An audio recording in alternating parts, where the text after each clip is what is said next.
Are you ready?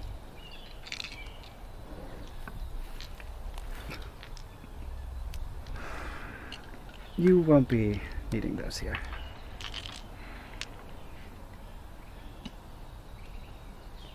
Welcome to the Enclave.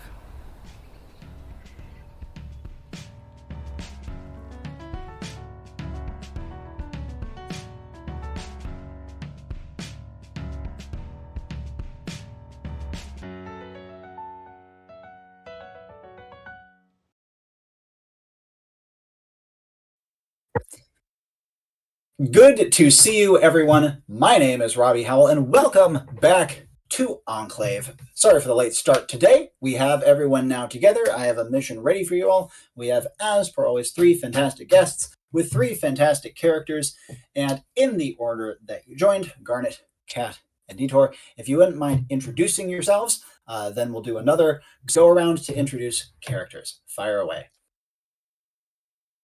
Hey guys, I'm Garnet. I am here. I will be playing Claudette, my gunslinger, and I will tell you more about her later. Hey everyone, it's me, Cheese Cat, and tonight I'll be playing Justine YL. Hello, David Torres, aka Detour. I am frequently on these Enclave streams, so yeah, you'll be seeing one of my usual characters. Lovely.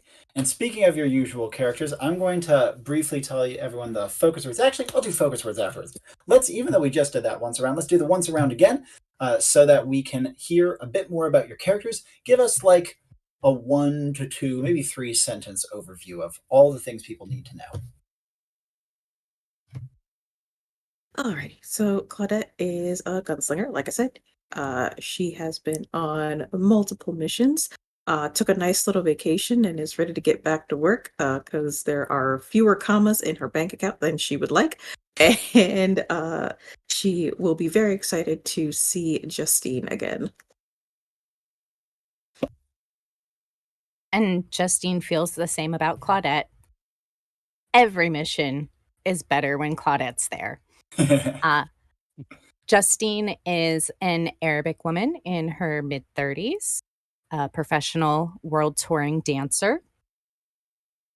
Shenanigans. Clever.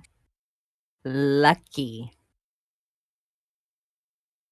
Marvelous. And lastly, Yeah, so I'll be playing Hemlock. Excuse me, Hemlock. Hemlock is was a theology professor who bent his considerable knowledge-gathering powers to learn the occult and gain, the dark arts. And he's, an occultist, very much so. and with these 3 characters in mind, quite a textured group, let's put it that way, I will present to you the mission statement. First of all, the focus words that I got for this one were 1, welcome to Pillow Fort Junction, 2, training day, 3, slugfest, and 4, there are some things you just shouldn't say. And from that, here's what I've got for you. You are being sent to what I would describe as a colorful and vibrant section of Manifold that is known above all else for something called the Kalen Rhea Tournament. Now, what is Kalen Rhea? Well, effectively, imagine Pokemon, but with people. And instead of sending them out, it's just you. So you're just beating the hell out of other people randomly in the streets. But the exception being is that competitors within Kalen Rhea are given a special band that they can wear around their arm, head, neck, wherever. And while they wear this band, others with the band will never harm them. Instead, they'll just be knocked unconscious. They won't even feel pain, meaning that something that could be horrifically lethal, a grenade up the butt, will not kill them. Just knock them out. If you are knocked out by another Kalen Rhea competitor, your Kalen band is taken and you're knocked out of the tournament. Nice and simple. It's very fun. People love it. This area is well known for it. And as you might imagine, all sorts of interesting folks come by to join the festivities. But more than that, this is a rather magical society, as you might imagine. with an interesting blend of modern amenities and still some kind of like pseudo-medievalist proclivities. People still enjoy their swords, even if they also can go home to a refrigerator. Now, you are being sent in the middle of this particular season of the Kalen Rhea tournament to a relatively small outpost. There have been a couple of Kalen bouts. It's been exciting. Things are having a great time. However, there are a number of unspoken rules in Kalen Rhea, and one of the top ones is you never gloat over a victory. Ever. Reason being, you've taken their Kalen band. They are now able to be hurt by you. And if you don't show humility, things can get bloody. And that's what the Kalen Rhea tournament tries to avoid. Now, this just so happens to be what has happened here. A man named Clovis, who has been a competitor for a while. He's not an incredibly strong competitor, but people quite like him, was soundly speaking trashed by another competitor. Kalen Rhea competitors always have posses. And she and her posse, the one who defeated him, were intensely disrespectful. Enough so that Clovis and his posse are now chomping at the bit to try to take revenge. Unfortunately, with them now out of the tournament, they are not going to be able to be protected from whatever then transpires. Things could get seriously hairy. And because of that, you are being hired by an anonymous member of this man Clovis's posse to take down the person who defeated him by any means necessary to get them out of the tournament and to get back his Kalen band. Because just because you've been knocked out doesn't mean that if you come into the possession of your band again, you can't get back in. Of note, the Enclave will be providing you with one Kalen band such that you can participate in the tournament by its own rules. This band can be passed between you even, but it cannot be given to anyone not on the mission. Oh, I should note, the woman who defeated him is named Germaine. And her posse is about half a dozen strong, with over half of them also being Kalen competitors. Questions? What was the competitor's name that did the trash talking? Germaine.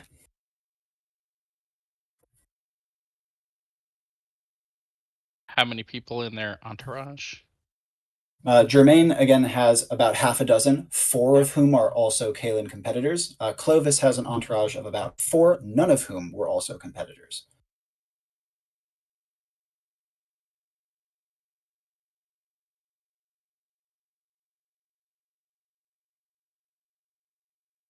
Other questions? Excellent. Any known abilities of Germaine in particular? That's a great question. So there's, like I said, there's a good amount of magic in this area, but magic doesn't tend to be mages casting spells. Instead, those people who are endowed with magical ability typically have it bound up in like a familiar that they can summon and will do most of their dirty work for them. These familiars are called fetches. But not all competitors use fetches, and Germaine is actually one of the ones who doesn't. Germaine is just supernaturally good at beating the hell out of people with her bare fists. Some members of her posse, however, may have fetches. In fact, it's pretty much guaranteed at least a couple do. Clovis did use a fetch. So we're getting pinged in and could very well, like as soon as we get there, get punched in the face. Pretty unlikely, because unless you display a Kalen band, you will not be known to be a competitor. And even though she and her posse are disrespectful, attacking someone who's not in the tournament is a fantastic way to get life in jail. Oh, good to know. Self-defense, on the other hand, that's another matter entirely. And with the tensions flaring between these two posses, who knows who's going to throw the first punch? How easily is the Kalen band removed? Not at all. In fact, removing one against the will of its owner, unless they have been defeated in a Kalen bout, is next to impossible. Do they have to be unconscious, essentially? They have to have been defeated by another Kalen Rhea participant. Surrender does count.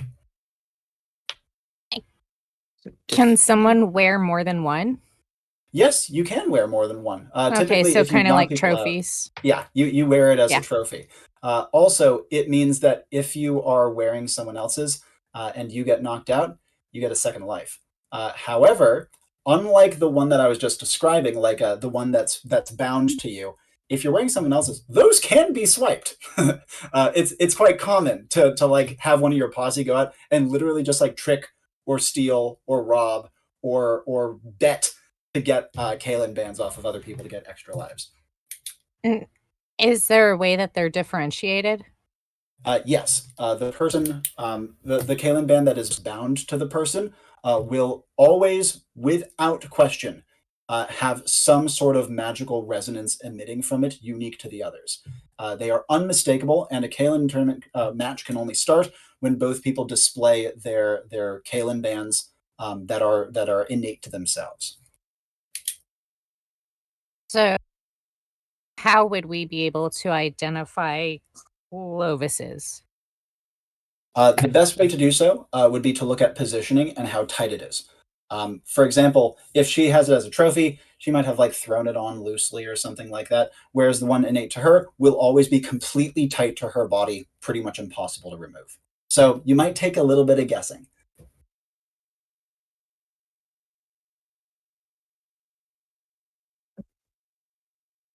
Other questions?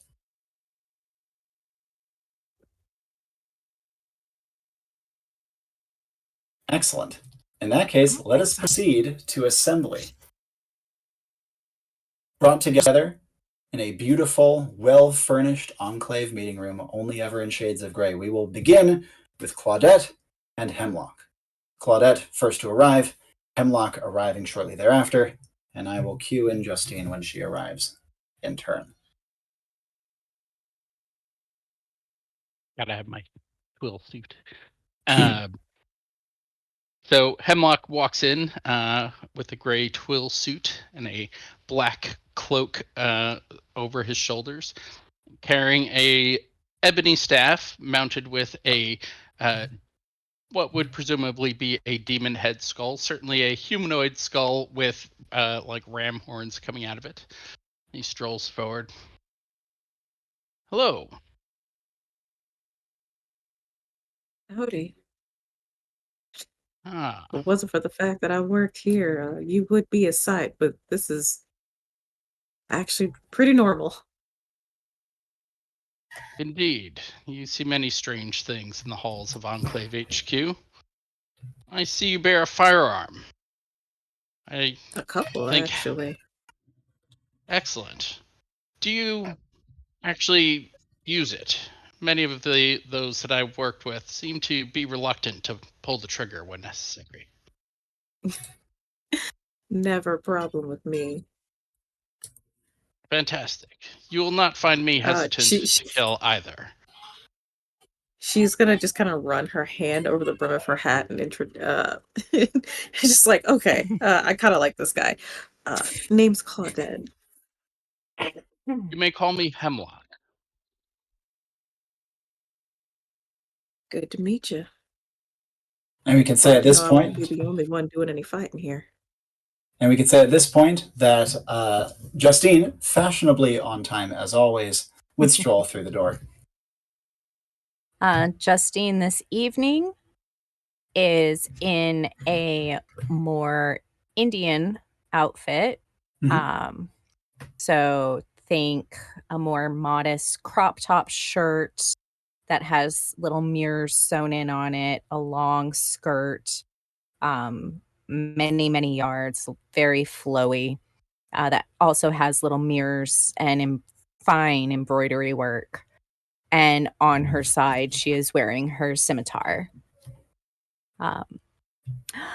Claudette, darling, my love, my dear. It's been too long, as always. And she reaches out for hugs and kisses. Oh, you barely finished speaking before Claudette just strides over. And And, looking over Claudette's shoulder, she sees this person with horned human skull on a staff. Tilts her head, puts Claude out at arm's length. And, sir, Justine Oh. YL. Oh. Mm. Very You may call me interesting Hemlock. fashion choice. Hemlock, pleasure. Will you be joining us? Indeed. Great. I see you bear a sword. Are you a swords person of some sort? I can use it in multiple ways. Fantastic. Another killer on our hands. Thing like that. I do knock them dead. That laugh was both in and out of character. I was trying to not. Claudette is busying herself with like cookies or something on the table and trying to not laugh.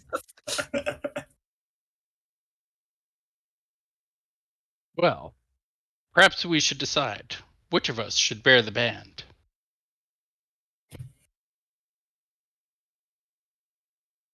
My skills lie mostly in subterfuge and distraction, gathering information, causing Pickpocketing? ruckuses. I don't feel that unless it's necessary. Hmm. Absolutely necessary to commit myself to violence. Ah. Well, perhaps you can pull for the band. Perhaps I shall. Looks at I was Claudette. figuring you'd hold on. Well, I was just figuring that you'd hold on to it, considering you got all those pockets and you just keep it safe until we absolutely need it. I am more than happy to hold it.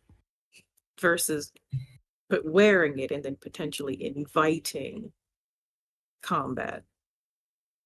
Yes, as I Before we understand, actually need to fight. this festival, I mean, it's intriguing, but no, I don't wish to participate. You know how important my skin is, Yes, and you makeup decided to is show quite a bit of it. well. How else am I supposed to distract everyone? And I hear the weather's going to be fantastic for it. I may be overdressed. Have you Claudette looks seen down what at the her- looks girls down at wear? us. Have you seen what the girls wear in Rio? Oh, for Carnival, it's just Oh, yeah. skin and feathers and shiny bits everywhere. I'm Amazing. trying to get down there one of these days on the vacation. But yeah, she definitely looked down at her duster like, what do you mean the weather's going to be great? I'm not taking this off. We're just going to deal. And at that, the door opens, and an Enclave attendant wordlessly and gently gestures, while also holding out a piece of fabric with a metal buckle.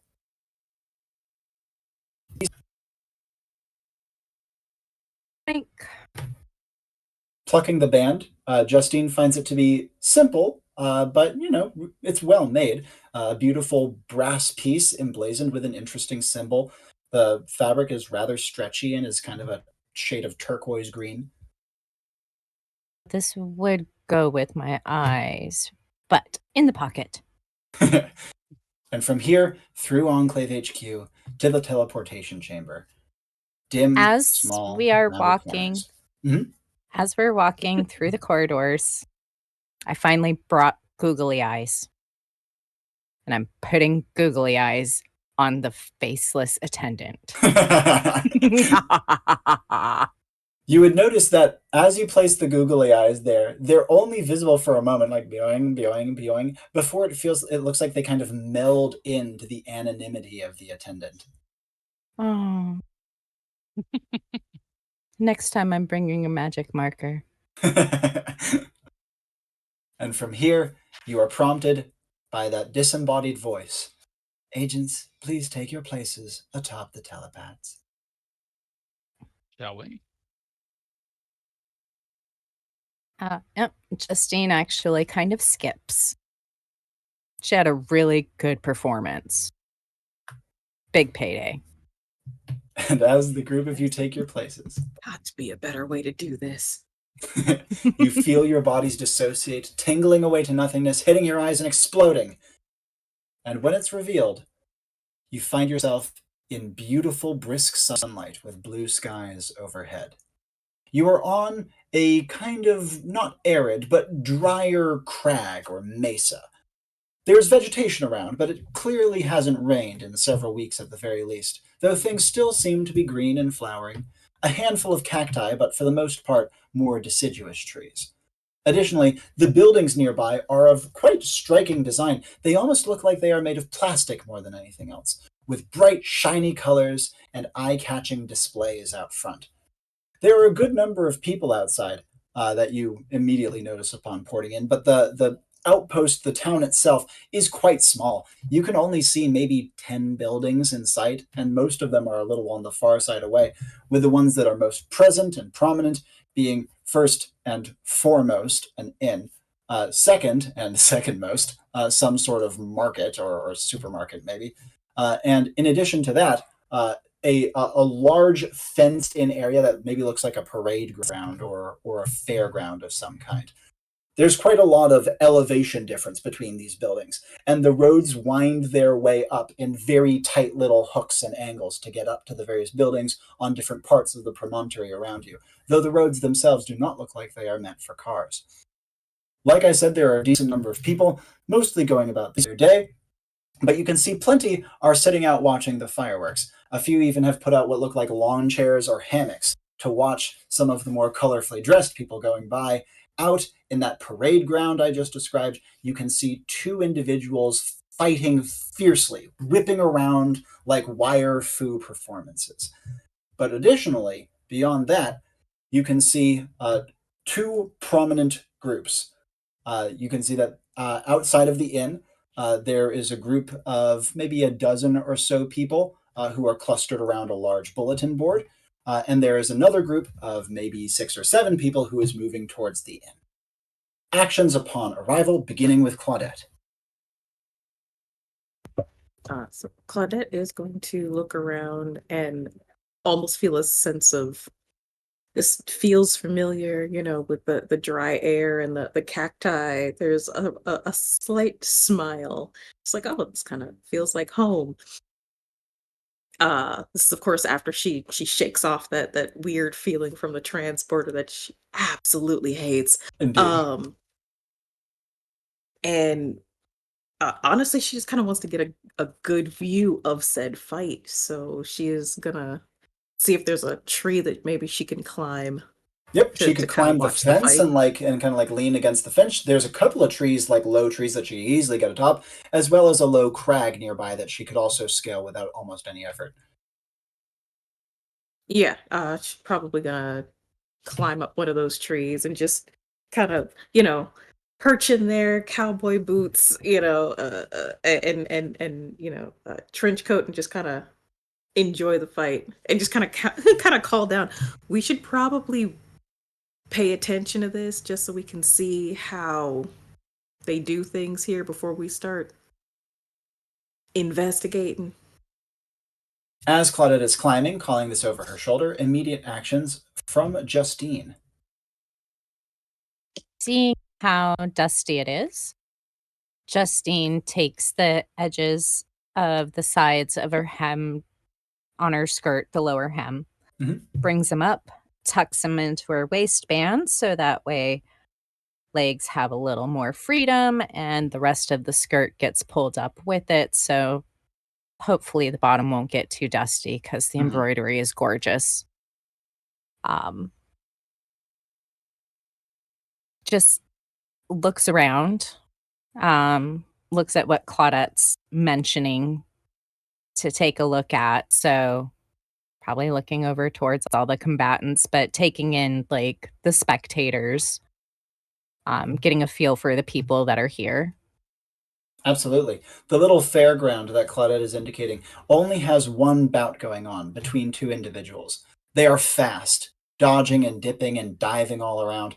It seems as though one of them is favoring a set of small blades, though it's hard to tell from this distance for Justine's eyes, while the other one looks like they are cloaked in some sort of like fiery mantle of some kind and jets out little shots of flame at the other one. It's quite beautiful. It almost looks more dance-like than fight-like, although it's clear that they are trying to hurt each other. The spectators seem to be divided into three camps. Presumably, their posses on either side, which are small and tight in, and then a little further away, a number of other maybe locals, maybe passers-by who are lounging against the fence, or again, a few have even brought out lawn chairs and umbrellas to watch the fun. Maybe a group of, I don't know, 9 or 10 more spectators beyond the posses. Hemlock, immediate actions from you. I think first I'm going to, similar to Justine, kind of look around, look at the crowd, maybe see if I can find Clovis about, or probably no indication of where Jermaine might be just yet, but perhaps we might be somewhere near Clovis. So Indeed. looking out for that. And looking about as Hemlock is turning, things that he knows. First of all, the group of maybe a half dozen or so I said that was going towards the inn, you can see is kind of bumping into and commingling with the larger group of people out front of the inn looking at the bulletin board. Additionally, over your shoulder and kind of behind you on the road that you've teleported in on the side of, you can see like a good ways back, there's only a couple other buildings, but you also see one or two downed trees in that direction. Downed trees. That's curious. And then turn my attention to the fight. Get an idea of what our competition is looking like. Absolutely. Will Hemlock and Justine be going closer to the fight, at the very least to like the fence's edge to watch, given that Claudette has good enough eyes that she can see quite efficiently from here? Seems reasonable. Yeah. And the group of you observe for a good 30 seconds as the following plays out. The one with the fiery mantle is continuing to shoot out these quick short-range jets, but seems to be primarily on the defense. They give a great leap into the air, seemingly powered by their fire, but as they are doing so, the one with the knife manages to hook an arm around their leg and kind of go up after them, going in with the blade and striking them cleanly in the pelvic area. As they do so, you don't see the blade go in by any means. Instead, you see the Kalen band that is around the person's forehead, in this particular case, the fire mantle one, gives a bright flash, and you can see that the flash shines a bright yellow. After they do so, you can see the fire mantle one jets down a couple of shots, but the one with the knives has already dropped down to the ground below, and after so doing, takes from maybe a satchel, maybe a pocket, a handful of something, throws it into the air, and you can see that they are the person above them with the fire mantle is caught in a rain of flechettes flung from below, which strike them in multiple places, and their Kalen band flashes red. As they are dropping down, they jet a couple more arcs of fire, which catches some of the grass ablaze. Landing amidst this in a safe haven, they give a quick spin around to try to clear the area, but the one with the knives has already anticipated this and makes a clean throw, striking them in the head with one of their two blades. The Kalen band flashes black, and the person falls unconscious. You can hear one of the two posses gives whoops and cheers, and the other one like claps their hands to their heads, shakes their heads, and kind of like fall in among themselves, commiserating. The one with the knives kind of like gives like a little, so like a, oh, is that good enough for you, to the crowd, before going over, picking their way through the burning grass, and gently taking the Kalen band off of their competitor before kind of picking them up and putting their unconscious body over their shoulder to bring them over to their posse. From here, do you guys wish to continue observing, or do you have follow-up actions? We'll begin with Claudette. Sorry, I was taking notes about the colors. Of course. So that was an intense fight, and it was really interesting to watch. Claudette is going to climb down from the tree and join her group. Absolutely. She goes over to the edge of the fence. As she is doing so, any brief actions from Justine or Hemlock? Nothing from well, actually, no. Do I see any kind of like referee? None. Interesting. You can see that the spectators seem to mostly be packing up, though a handful are kind of like strolling their way over, maybe to congratulate the winner or something. The winner has deposited the unconscious one safely in the arms of one of their posse. You see that they make a point of like shaking the hands of some of the other posse members before turning back towards their own and giving a cheer and running over like a soccer player who scored a goal.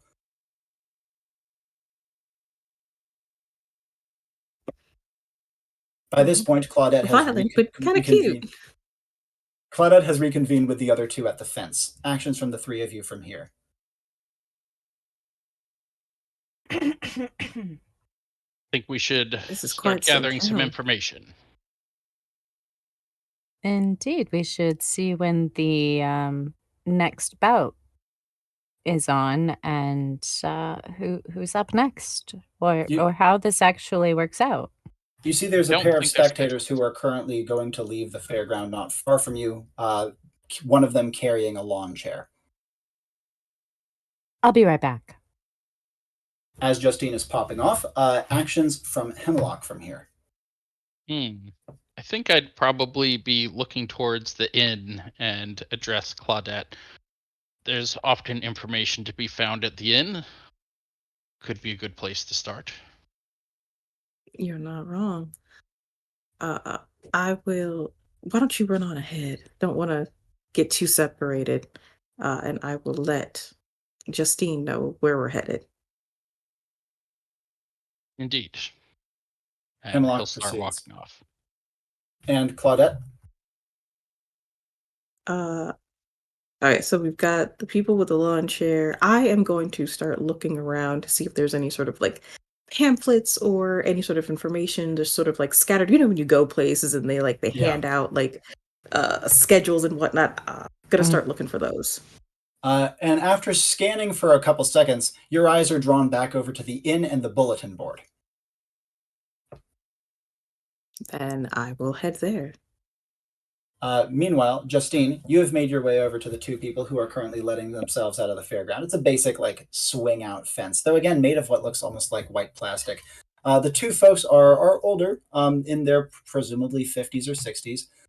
The woman has a sun visor, as well as, like, Far Side style sunglasses on. Yes. And you can see that the man is shirtless, having been working on his tan with a thick crop of graying chest hair. As you are approaching, the man looks at you and goes, "Oh," and raises his lawn chair over his chest, and gives a little apologetic bob of his head. And you can see that the woman brings down her fancy shades to get a better look at you. What would you like to do? Hello. I have questions if you have a moment.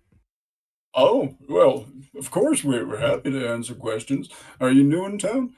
I am. I came in just for the Culinria Festival. Am I saying You're that here right? for Kalen Rhea. Well, it's kind of you to come to Vaughnside. Not many people come to Vaughnside for the Kalen Rhea. There's many more exciting ones out happening in Ortonothel.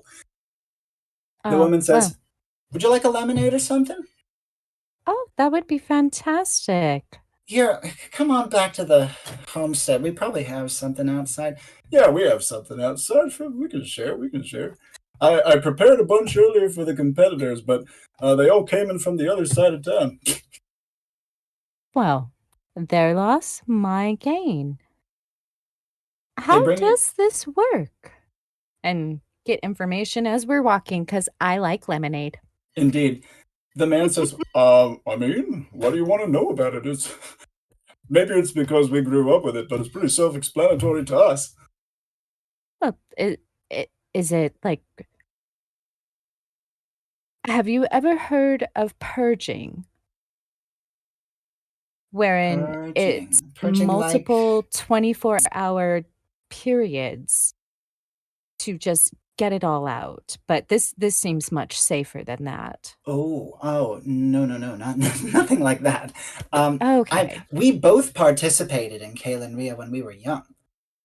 Oh, I Almost bet you were everyone does. just fantastic. Well, no, we were dreadful. That's how we met. But that's the point. You don't have to be good because there's no pain. Oh, fascinating. It's So- fun. Do you hold these bouts multiple times per day? Is there Oh, it's not organized. No, not organized at all. Oh. If you see someone else with a band, you go over and challenge them. If they turn you down, you get their band. Simple as that. and must all of the bouts be performed within the confines of that fairground? Oh, no, says the one. We had Anywhere. one happen in our living room once, didn't we? Oh, yes, we did. And then that other one happened in the orange orchard down the road. It was an atrocious mess. They ended up just throwing the things at each other. That had to have been so entertaining. It was hysterically funny. Oh, I mean, today's bout, that was poetic. I It was was all actually right. inspired by their movements. I think I might have a friend do a duet with me. You should tell them. They would love to hear it. Especially the poor lass who got taken down. It's always so hard being taken out when you're trying to take it seriously. You know, we didn't really take it seriously when we entered, but many people do. This for some people, this is their life. Oh, do you know her name? Oh, now you're asking me. She's from Ortonothal, right? Yeah, she was. She said she was from Ortonothal. Do you remember her name? No, I don't remember. Sorry, but they're That's usually fine. quite friendly. I mean, she might not because she lost, but she seemed like a fine lass. They've gotten back to their house, which is a beautiful, it almost looks like a gingerbread house made of, again, that strange plastic with brown walls and white trim and a bright candy red roof. Because you keep saying this, I want to touch it. It feels oddly cool to the touch despite the heat of the day and has a slight stickiness to it, kind of like plastic. Yes, kind of file go that up- away.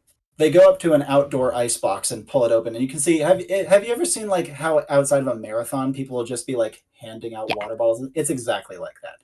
They have Yes. lemonade, they have oranges, they have water, they have like fruit snacks, they have everything.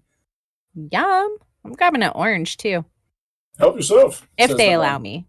He happily does. He says, again, they all entered from the other side. I think maybe there was.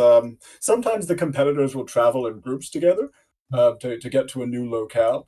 You don't have to travel for Kayla and Rhea, but once competition dries up in one part, you got to move to another to find new people. Especially because deals are cut all the time. I bet half the people who came in had made agreements not to fight each other till the end. That sort of thing happens. It's very political, especially when you're taking it seriously. Oh, I would imagine it would be. Um, Performing can be quite competitive in a similar fashion, so I think I can understand. Um, Is Justine now, going to peel and eat the orange? yes, I had a as feeling. I'm sitting and talking and I'm sipping my lemonade, Indeed. I'm getting the goss. The lady Um, has brought over an umbrella for you. Oh, darling, thank you. Don't mention it. So, and do pardon if this is a little uncouth, but do people ever wager on these bouts? They look at each other knowingly. Constantly. Oh, good. When I'm I looking was for a younger, good time. when I was younger, I very inadvisably, made a big bet on a Kalen bout, and I won. I actually paid off my parents' mortgage with that bet. Wow. So it wasn't inadvised. No, that's being results oriented. Well, I am. Let's move from there over to Hemlock and Claudette. They're going in the same direction, and as such, they start to approach the inn as the crowd around the bulletin board is starting to slowly disperse. People are chatting and eating snacks and moving off in duos and trios. A few are heading into the inn as well, but that big group of 6 or 7 has already made their way in through the crowd. The bulletin board is quite extensive, and you can see has a combination of like detachable paper slips that you can take, as well as a couple of like old-timey train station style tickers that seem to update regularly to display new messages. It seems like what they are displaying right now, are results of recent bouts. There is also, you can see, a prominent section for bookies. I'd like to speed read the bulletin board. Mainly the kind of like slips of paper, seeing what kind of things people are posting. Absolutely. An enormous amount of information. Everything from target bounties, which are like, have you seen this guy? If so, give me the information. I'll give you a cut. I want to beat him. So there's things like that, to sightings of new competitors in the area. This whole bulletin board is solely for Kalen Rhea stuff. Other like winnings and bets that have been made and placed and managed. You can also see contact information. You can see people offering, for example, need a place to spend the night now that the inn has filled up. Come to my living room, right? I'll charge you cheap. And so it's Alien B&B. Precisely. And so it's a variety of like semi-informal tournament logistics stuff. Interesting. I'm assuming nothing specific about Germaine. Actually, you do spot her name in a couple of places. It shows her recent defeat over Clovis. It shows her win as being green to black. And judging by looking through the rest of it, that's like the worst win, like loss you can get. Because they record whatever color you got to, from green, yellow, red, black, with black being unconscious.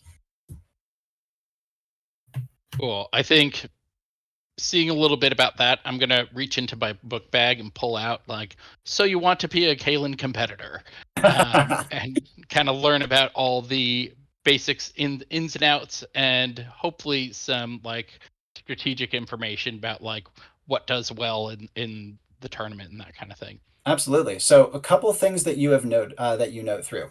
One, it is highly advised when you are entering a Kalen tournament that you do not use what they describe as a one-tap weapon, namely something that kills someone instantly. Reason being is because by the Kalen rules, it will only drop someone one level instead of just ending the fight outright, meaning that something like shooting them in the head, you need to do that 4 times to win. Or 1, 2, 3. Yeah, pardon, 3.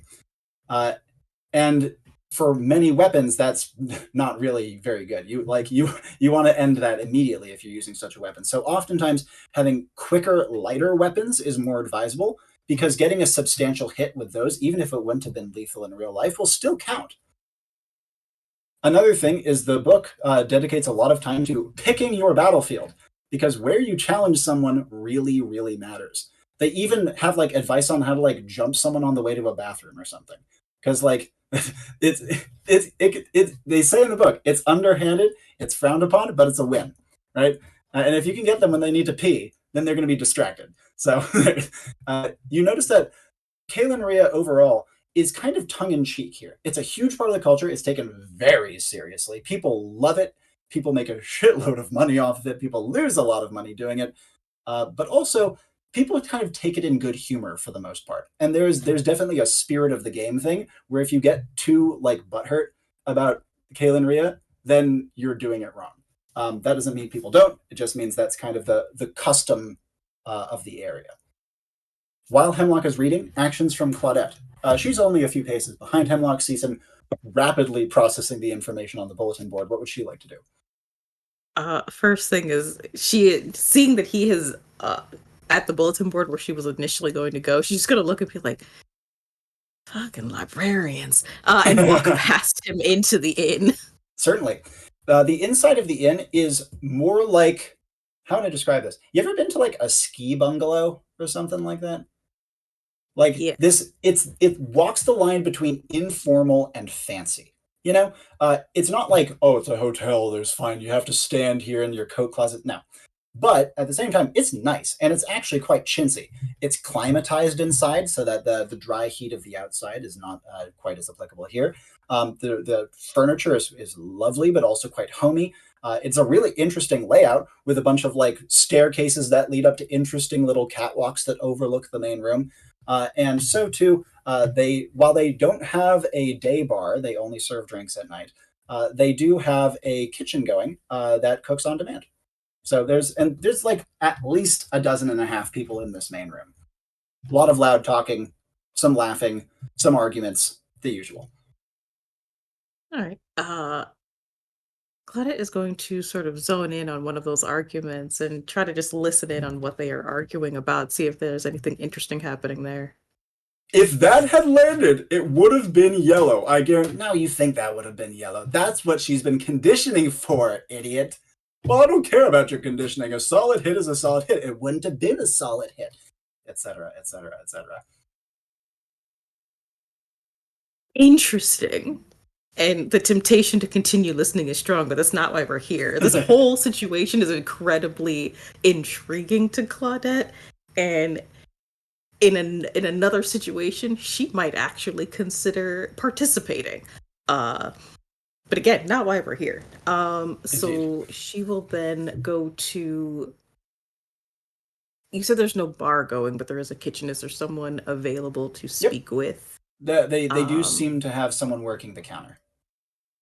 Great, then I will go up to the person at the counter and See, it's a young man with a thin goatee and his hair in pigtails with little red bows on them.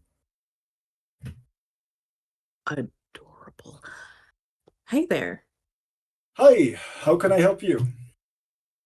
I'm new in town and I'm just sort of getting the gist of what's happening here. You're here for And I Caleb? was just yeah. It was Nice. this new thing. This is my first time seeing one, so I was just wondering what your thoughts on it were. I mean, I'm sure it's good for business. I don't know. What are my thoughts on eating food? I like it. It's great. It's how we live around here. Sorry, I don't have anything more interesting to say about it than that. But just it's kind of hard to say what I think about it when I've grown up with it. You know? Oh, so this is just an all the time sort of thing. Oh Like yeah. you're just in it all the time. Oh, I think wow. I think this is the 331st annual tournament. Wow. Okay, so this has really been happening since you were just a tyke. Oh yeah. I mean, I'm 315 now, so you know. Well, there you go. I'm sorry, how old? Never mind. 16. Uh, do you have any favorite competitors? Anybody I should be, watching out Oh, for? Whose you fight I mean just can't miss? like who came in locally? Yeah. All right. Wait a second. He pulls out a little notebook out of his pocket. I have like 3 wagers going, so I got to keep track of this. Let's see who's good right now. He says DeGraff is amazing. I highly recommend watching him. DeGraff is great. What was her name? CNL. CNL was excellent. I liked her a lot. Really interesting style, though I think she'll struggle if there isn't any water around. Oh. Oh, and then Jermaine, of course. She proved herself today, that's for damn sure. And let me see, who else is good? Look out for Scorpiona. Scorpiona's quite excellent. I'd say those are probably the top 4 we have in town right now. Of those, DeGraff is the top. He's an old head, been doing it forever. Amazing. People say he's gimmicky. He's not. He's just that good. So a lot of people like to challenge him? No. People stay away. All right, so we got DeGraff, CNL, Jermaine, and Scorpiona. Now, why would you say that CNL would have issues if there's no water around? It's her fetch. Her fetch is ice-based, but it can't create ice. It needs to manipulate existing water, you know? Oh, And, okay, my niece told me, oh, but she can freeze your blood. No, she obviously can't freeze your blood. She would not be here if she could freeze your blood. We're the boonies, you know? You don't go to us right. if you want top-level competition. All right. Well, thank you for that. I will definitely have to keep an eye out. And just anywhere, really, they can, like another fight could happen. Absolutely. Listen, where we just were, or I had one happen on the roof of my house last year. That was incredible. And then there's a cable car that goes from here to the hot springs, and there's one that happened in the cable. It's like an annual tradition almost to have a fight in the cable car. You can't not go to Vonside Springs and not have a fight in the cable car. All right, Vonside Springs cable car fight. All right. Well, thank you so much. I have a lot Course. to look out for now. I appreciate that. You got it. Hey, you want anything to eat? Not just yet, but everything smells delicious. I'm gonna go grab my compatriots and then we'll reconvene. I appreciate all of your assistance. Of course. You need a bed for the night? Let me know. We'll fill it up fast, though. I'll keep that in mind. And Enjoy then the I bouts. will head back out to see to sort of swap information with everyone. Absolutely. Hemlock, any other questions you had on your reading before Claudette reemerges? You've obviously blazed through quite a chunk of the book through these couple minutes, but still, what other information might have you been trying to glean? I think I got the main stuff because I was curious about norms. So it sounds like any edge you can get is okay generally, as long as it's not gloating, which was an important one. There's a couple other customs that are quite important. One of the main ones being, if you're traveling with a posse, you do not gang up. That one's quite frowned upon, and if you're known to be a gang, then typically a bunch of other smaller posses will team up and just wreck you. So you want to give a competitor a break between rounds. If you want to say, oh, you got to face our posse, sure, day by day is typically how it's done. Give people a day to rest. Another important note, by the way, is the high-level Kalen Rhea competitors are insanely powerful. High-level Enclave warrior powerful. This book recommends when you're starting out, stick to far-flung communities like this, where competition is likely to be less fierce, and if you can win one bout, huge triumph for your first time in the tournament. Huge triumph. If you can, in Kalen Rhea, if you can win over 3 bouts, you're considered a pro. You can make a career doing it then. Nice. And how sponsorships, which the book also goes into.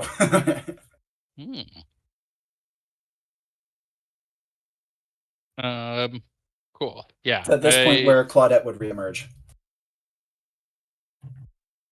I don't know if I even noticed. I've just got my nose in a book.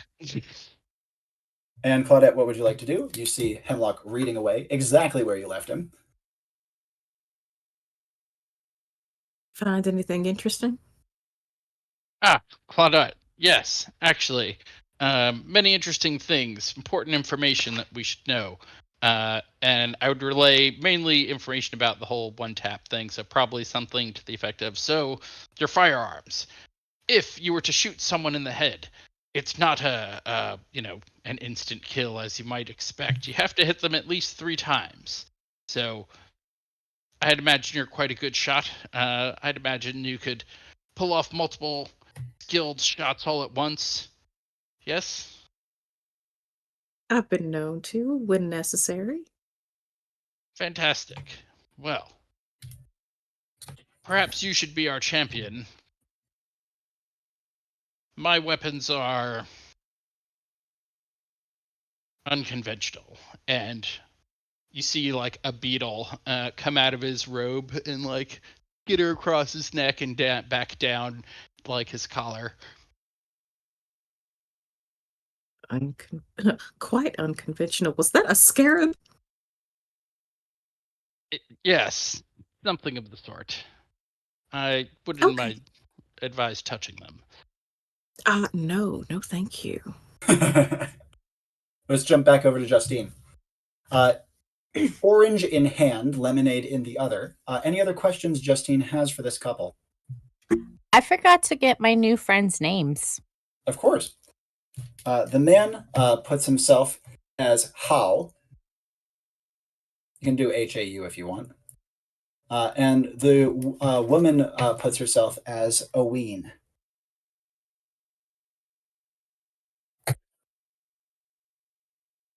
Perfect.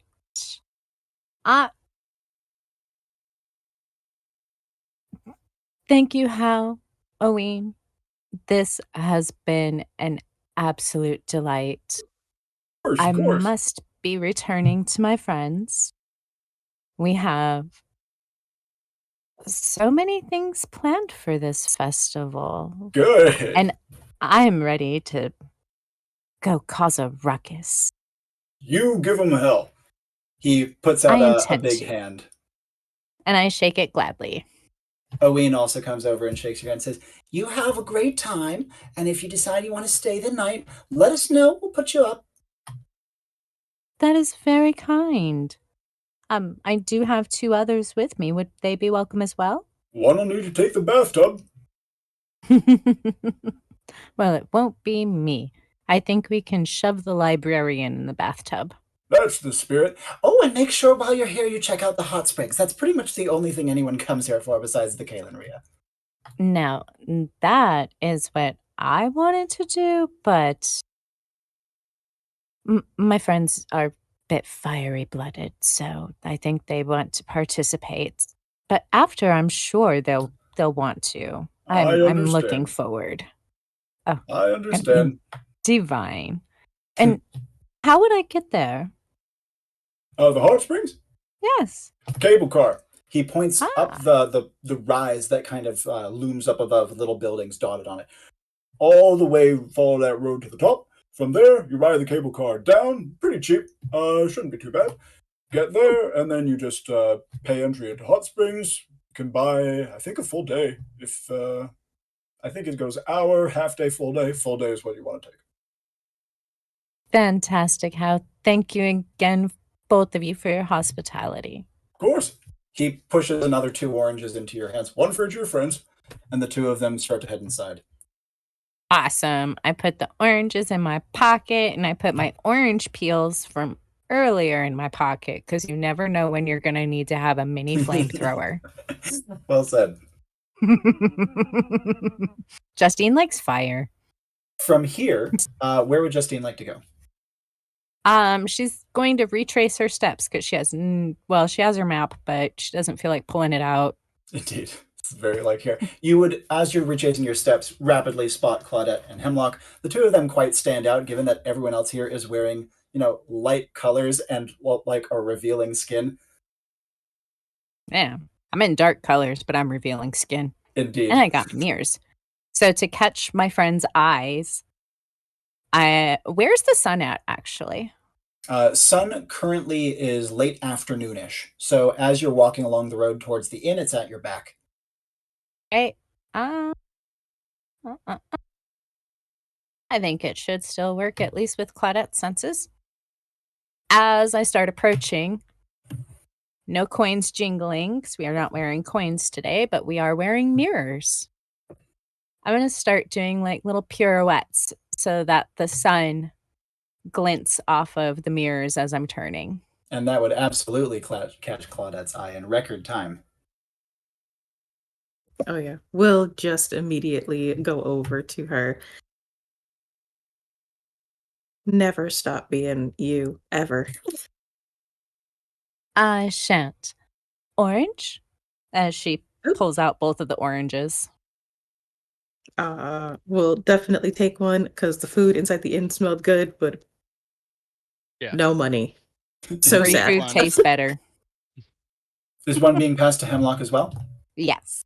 Absolutely. Interesting.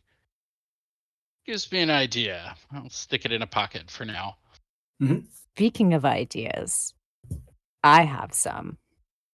Shall we go somewhere quiet? The trees by the fairground. The trees by the fairground are entirely unoccupied right now. And Justine is so giddy about her idea that she's, again, skipping. Indeed. At differing rates and enthusiasm levels, you make your way back over to the little shady grove. You can see that there are only 2 or 3 people left in the field. One is a small child who looks like he is imitating some like a Kalen bout, and the other 2 are both sunbathing. Nice.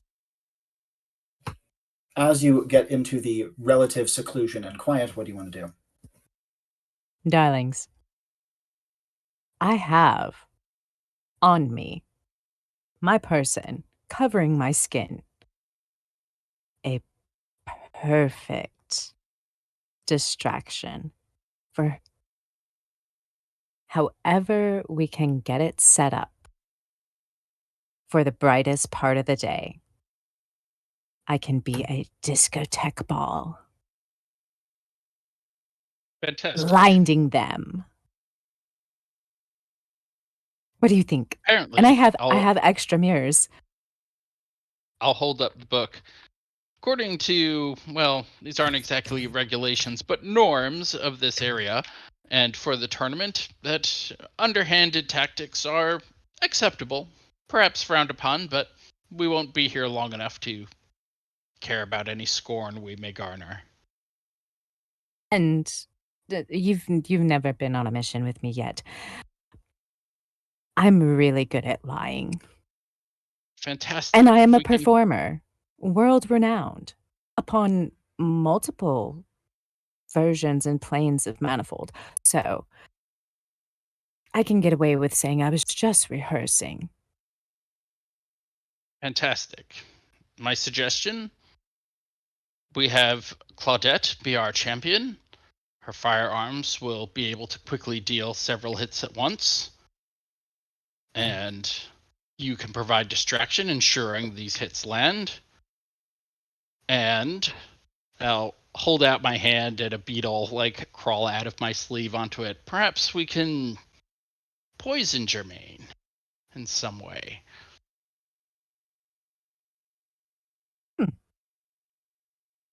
Oh, if Claudette is able to get off one of her famous trick shots and knocks this Germaine out,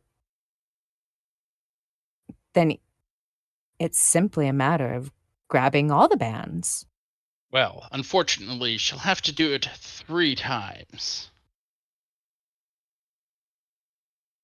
Darling, you do have both of your revolvers, don't you? Always. And she just Okay. she just unbuttons her bottom button. It's just like, come now. So there's 2 shots right there. And again, she's a master at trick shot. And Justine's just kind of like gaga facing over at Claudette as she's saying this. Because little does Claudette know, but after this, Justine's going to ask her to join the polycule. Responses to what Justine has said. Well, it sounds like if I challenge her, one, she may laugh at me. However, I don't think she can say no. Did I learn We from just the need to book? find her. Yes, Take it a reviews? Kalen bout cannot be turned down or you lose. You forfeit. Right. We need that, actually, yes. This means that it is a valid tactic to wake someone up in the middle of the night. This is why people travel with posses, by the way. The posse's like, no, go away. Come back tomorrow. This place We is need rest. awesome.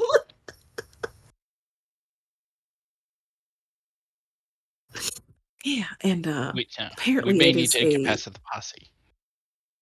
well, there's also a tradition of fighting inside the cable car to the hot springs. Enclosed spaces. I would just really prefer to see her fight first. Well, Hal Indeed. and Owen did say we must visit the hot springs. But it goes down. The cable car goes down. But she starts digging through her skirt. Ah, I do have this high-powered flashlight. And this compact. I can still be a discotheque ball. You absolutely can. But will Germaine be there? We must find her, or perhaps convince her to go to the springs. Did anyone find out where she's staying? Claudette, did No, you I just ask at found the out that inn? she's one of the. I found out that she's one of the top competitors and her fights are not to be missed.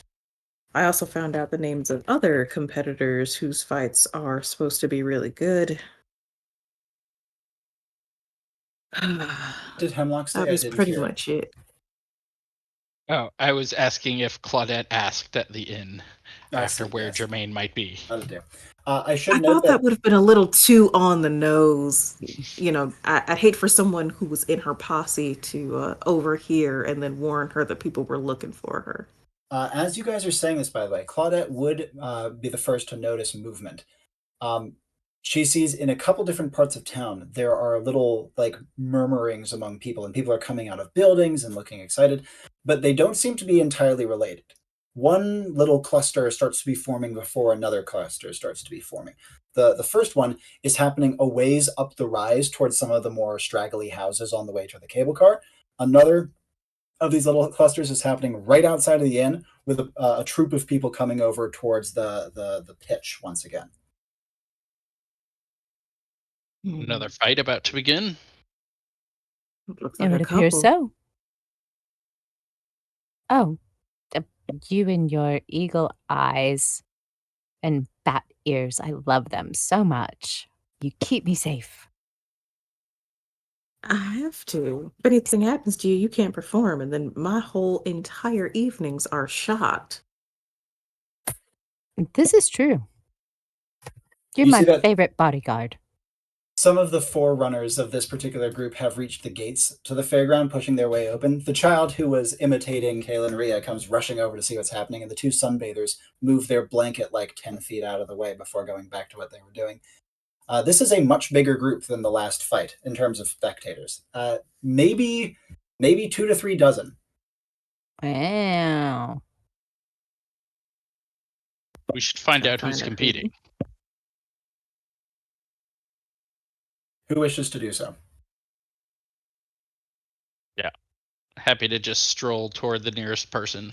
Yep, you can see there's like a middle-aged, maybe a little younger than that woman who is currently hitching the gate open to let people through. Her Excuse hair me, is ma'am. done up in kind of like a low pompadour almost, and she's wearing working clothes. She says, "Yep, what can I do for you?" What is happening here? Is there another fight? Yep, it's about. Who might be competing in this? Don't want to miss this one. It's DeGraff. Interesting. Not I don't know the familiar with him. competitor. He seems all right. He's got 2 bands thus far, which is pretty impressive for a no-name. I wouldn't be surprised if he puts up a good bout because he marched right in the middle of like early dinner. She points back towards the inn, marches up towards DeGraff and says, "We're doing this right now over at the fairground." DeGraff doesn't normally let his opponent pick a fight ground outside the place he's reached unless it's to his favor, and he went along with it. So sparks might fly. Interesting. Have you heard of a competitor named Germaine? I've Of course, heard I good know things. Germaine. Where might they be? I'm looking for an autograph, and I'm gonna hold out like a book. And she says, "Oh, didn't know Germaine was making big enough waves to go for autographs, but yeah, probably. I'm pretty sure she's in the inn right now. At Probably. the inn. Although Fantastic. she and her posse just kind of they don't sit still for long, so she might be going somewhere else by now. But you don't want to miss DeGraff. Indeed. I might try to get his autograph as well and step away. Claudette heard all of that. Justine did not. There's a lot of talking. I Yeah. will relay the information. Oh.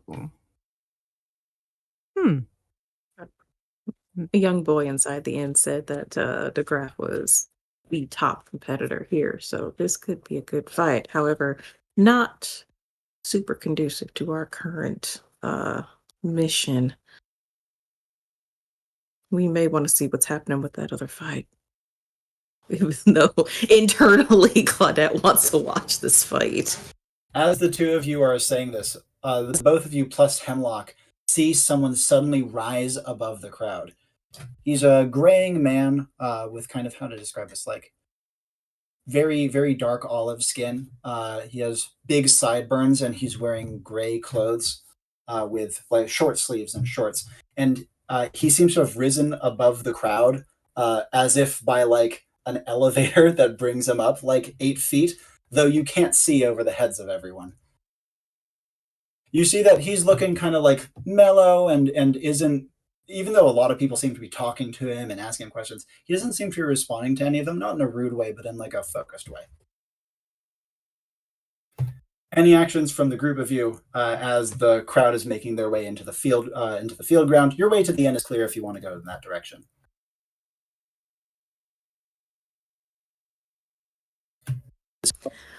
Shall We're we? heading towards Jermaine.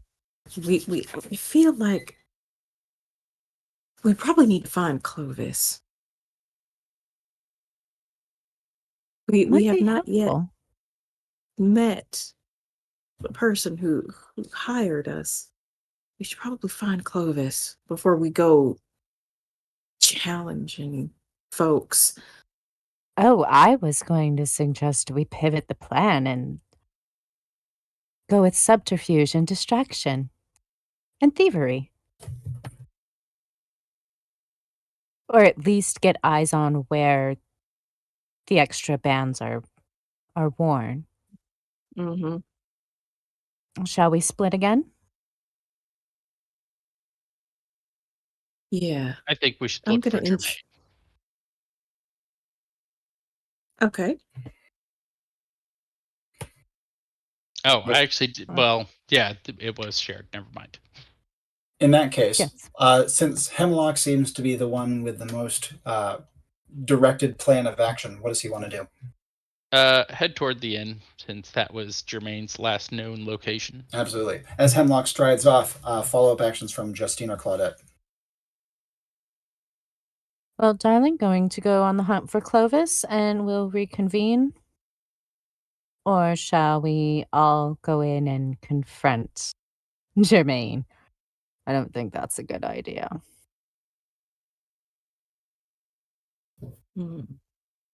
Might be best to know what she looks like. If she's even in there. And Justine reaches out, does the elbow in elbow, and starts dragging Claudette towards the inn. Yep. Hemlock gets there first, and as he arrives, is he going to make his way into the main room? Yes. From there, he Right. finds it much more empty than Garnet did earlier, but there's still, at least half a dozen people kicking around, not to mention the counter staff. Hmm. And that's just in Probably- the main room. There are stairs and doors leading in various directions. I think I'd approach the counter. Yep. He sees the same young man with the 2 pigtails and the goatee. He says, "Hey there, sir. What can I get for you?" Information, if that's all right. Yeah. Ooh, you look. He tries to get like a look at your eyes and he says, "You a talent scout or something?" A what? Talent scout. Oh, yeah. Something of the sort. I'm certainly interested in the more top competitors. Hey. I've Well, then heard you can't miss DeGraff. The DeGraff fight is starting right now, and I'm about to go beg my boss on bended knee to go watch it. Ah, yes. I saw the commotion as I was coming in, but didn't know who was going to fight. I will certainly catch that one. I'm looking for some others. Have you heard of Germaine or Chanel? Yeah, of course, I know Jermaine Cianel. Cianel is. He points out of the building and up. He says, "I think she's starting about up near the cable car. I think, according to recent rumors, at least. Jermaine finished about not even half hour ago. She might be in her room. She might be in the pool. Her posse rented a suite. They're probably seeing visitors, so you could knock on their door if you wanted. They might be in the game room downstairs. I don't know. They don't really tell us where they're going." Yes, I'd love to buy them a round of drinks if that'd be all right. Ooh, oh, sure. I know what they like. Can I just do you have a specific one in mind? No, whatever they prefer. Right, I'll put in the order. Then I'm getting to he points to the fairground and scurries away. Fantastic. At this point, Claudette and Justine would catch up to Hemlock. They see him at the service counter as they enter the main room of the inn. What would these two like to do from here? Go find out what our compatriot knows.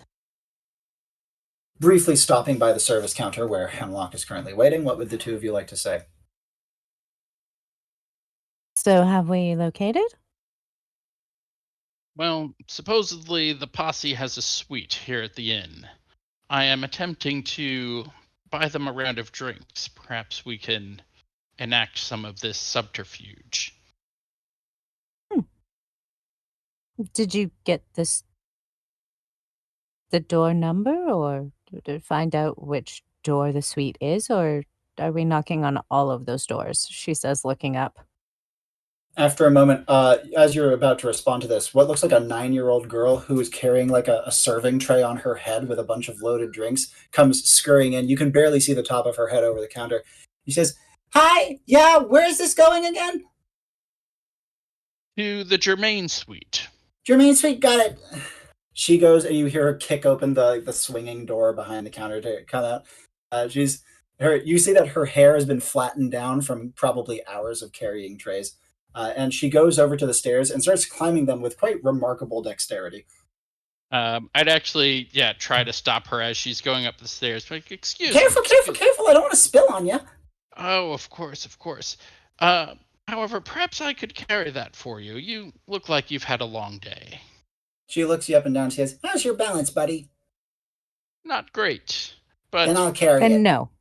Then may I hand deliver it at the door? It's important to me that they know this. Oh, This I gift is from getcha. Maybe for a tip.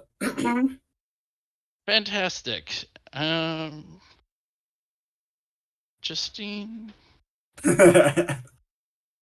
I don't pay for anything. She gives Darling. you a Like squinty greed. eye. No, I'm filthy rich. I don't pay for anything. That's why I'm filthy rich. That's how filthy rich people stay filthy rich. They don't pay for shit. The girl is looking at you very suspiciously. No, I slip out a big bill because I don't carry small bills.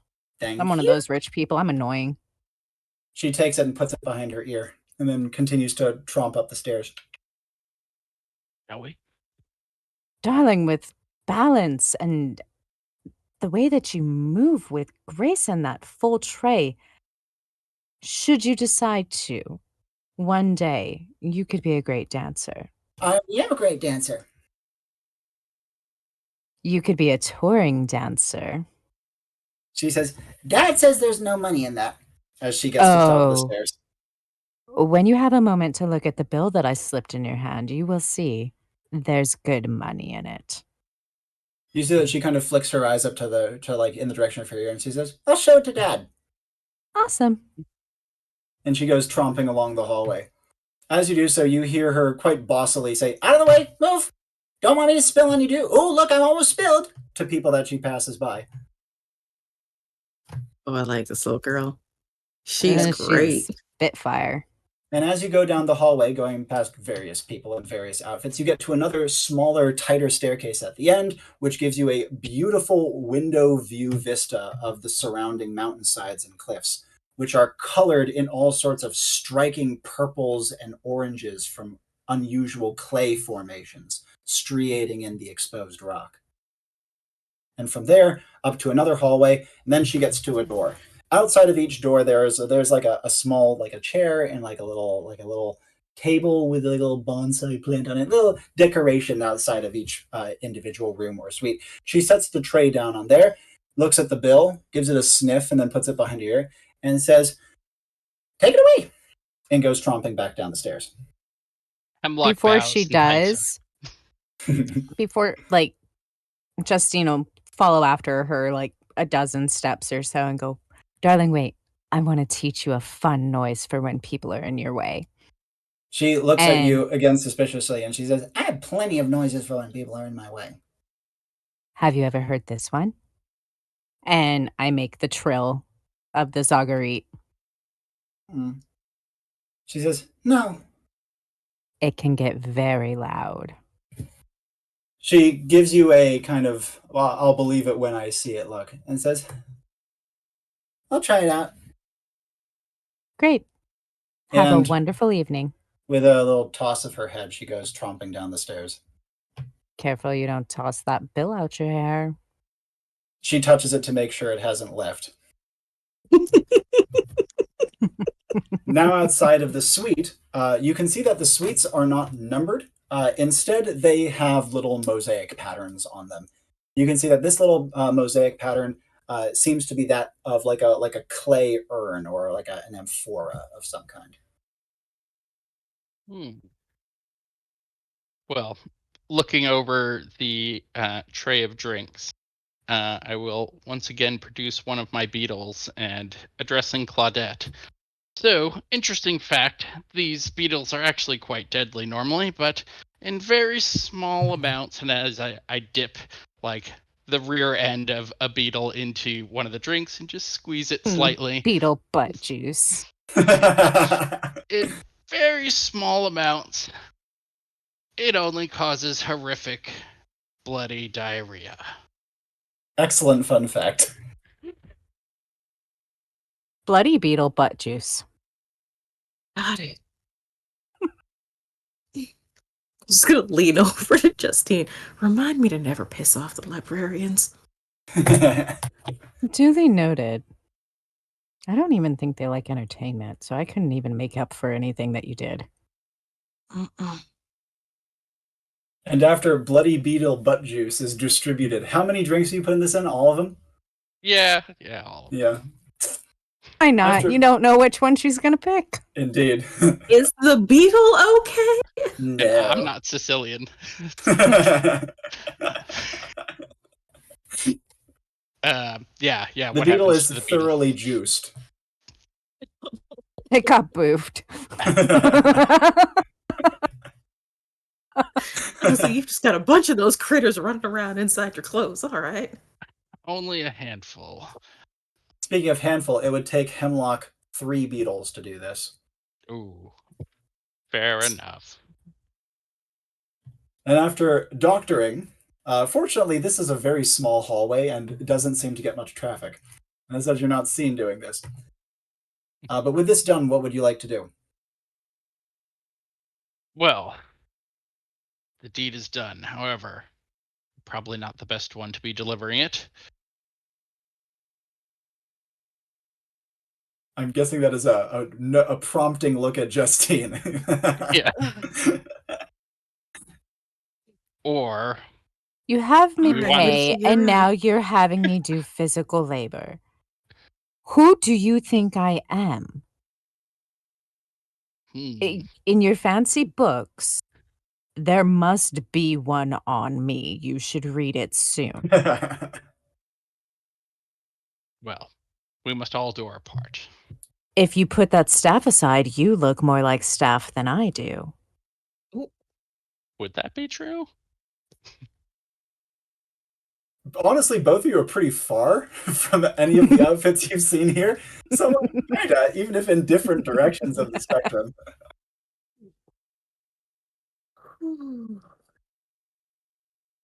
Perhaps Yeah, we can Justine will just find a knock. disguise. What was Justine- Hemlock saying?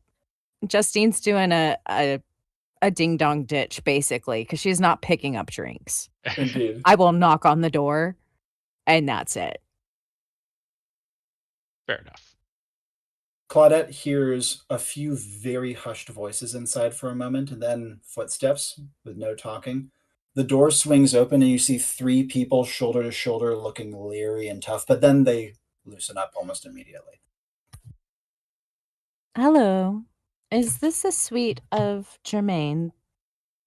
And you can see that a small guy up front, quite wiry looking, with kind of a classic, like, tough guy, sort of like jut to his chin and a lip ring, says, "Big Mitts Posse, at your service. What can we do for you?" Well, my friend here wants her autograph. And we Jermaine? bought you drinks. Yes, Jermaine. He's an avid reader and apparently she came up in a chronicle that he read recently. A woman just behind the shorter guy who is incredibly like thin and slinky, with a very long pronounced chin says, "You said free drinks? I am all over it. You're welcome. We'll trade an autograph for free drinks any day. Jeremy!" After a moment, you hear a smashing noise, and then a thudding noise, and then you hear, "Oh, shit, what? Autograph? Oh!" You hear a moment of wrestling, and then Jermaine comes around the corner, smoothing back her hair. She is hugely muscular. Her hands are freakishly large, each the size of like a catcher's mitt. And you can see that her hair is impeccably done, short, shaved sides, a couple of piercings in one eyebrow. Her Kalen bands are all wrapped around her upper biceps. Multiple. You can see that as she comes around, smoothing her hair out, she says, "Hey, how's it going?" It's fantastic. My friend here is a big fan of yours ever since reading something in a chronicle. I don't keep up with what he's reading, to be honest, but he would love your autograph. He is a bit shy, so Shy doesn't matter with me. Don't worry about it. I'll let myself do all the talking. How's that? She comes over to Hemlock and holds out one of her enormous hands. And Hemlock will have his staff like leaning against a wall somewhere, because that would be a little conspicuous. Indeed. And then approach like, "Oh, thanks, ma'am. Thanks, ma'am. I'm such a big fan, ma'am." And he reaches into his book bag and pulls out probably the book he had before, like "So You Want to Be a Competitor," Jalen or something. I'd love it if I could have your autograph. I know you're one of the biggest up and comers. I'm so excited. Look at all your bands. How many bands do you have? She has her tongue kind of between her teeth and is clearly having a fantastic time hearing this. She says, 1, 2, 3, 4, including my own. Count them. That's wow. You're great. That is wow. Thank you. And You see that she takes a pen out of her vest pocket. She's wearing like rather a formal vest, like you might see in like an old timey bellhop. But under that, you can see that she looks like she's wearing not a gi, right? It's button up, but kind of close to a gi. And she takes a little fountain pen out of this and holds up the book. Her hand is bigger than the book. And she quickly writes actually rather nice cursive name. As she does so, her 3 posse members are happily carting the drinks inside, calling over to some of the other people in the suite to come get some. Jermaine says over his shoulder, "Make sure you save one for me, you rats." Oh, definitely. You have to have one. Could you take it now? That I would love to see if you could just drink it. That would be great. And she says, "Sure, I'll show you a trick." She takes the drink as it's passing, balances it on one finger, and then drops it behind her hand and holds up her hand, showing that it's disappeared in sleight of hand. Oh, no way. You were supposed to drink it. That would have been... I bought it and everything. She can't contain her goofy smirk, like her like kind of not mocking, but like, what is it with this guy sort of smirk. And she says, don't worry, I got it." She reaches behind Hemlock and pulls it out from behind his shoulder, and then downs it. Whoa, like magic. Hey, did you beat Clovis earlier? I heard you beat a guy named Clovis. Oh yeah, him. Easy. Wow, how'd you beat him? How didn't I beat him? She looks over her shoulder, and you hear a couple of her posse members chuckle at this.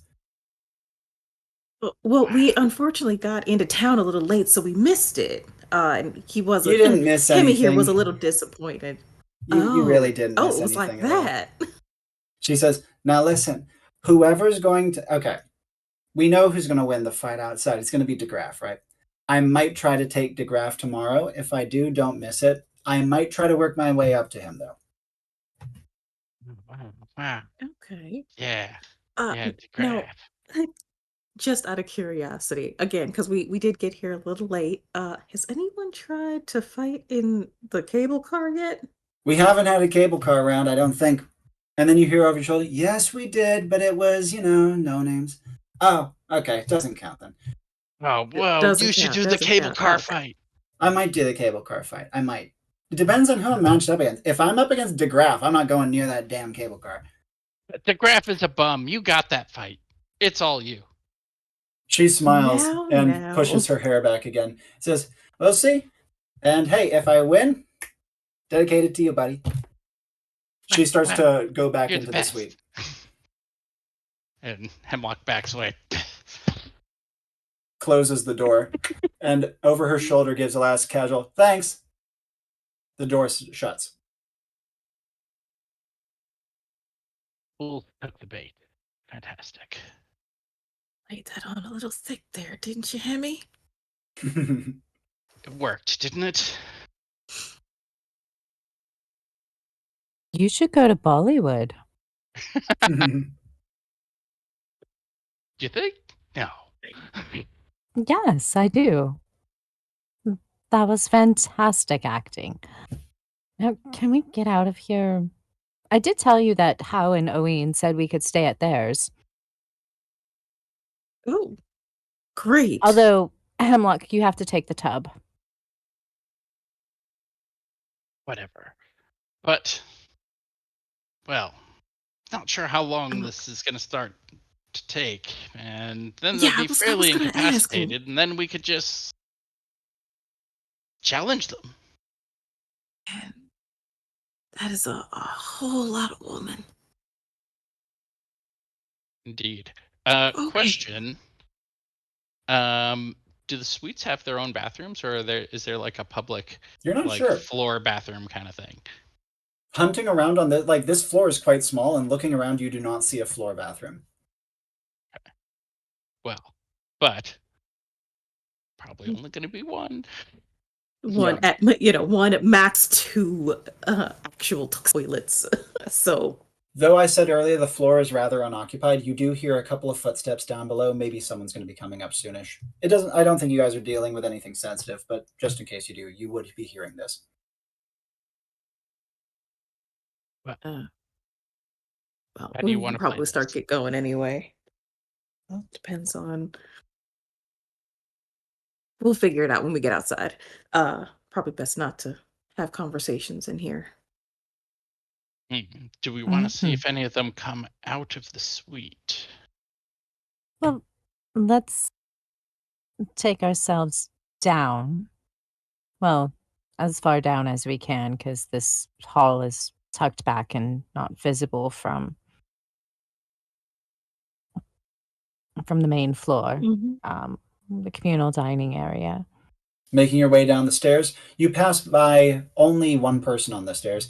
It's a younger woman with her hair back in a braid and like black glasses on. She doesn't pay you any heed as you pass her by. And then you hit the floor below.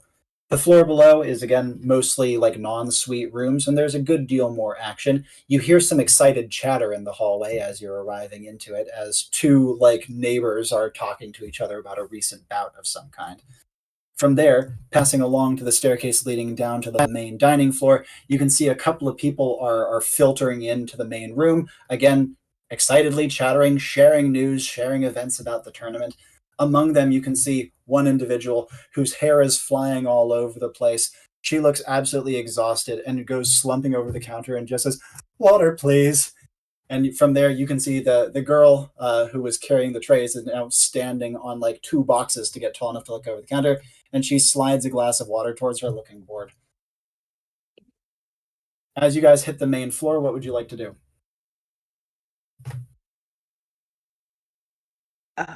I guess there've got to be bathrooms on the main floor because people just come in to eat, correct? Yes, there is.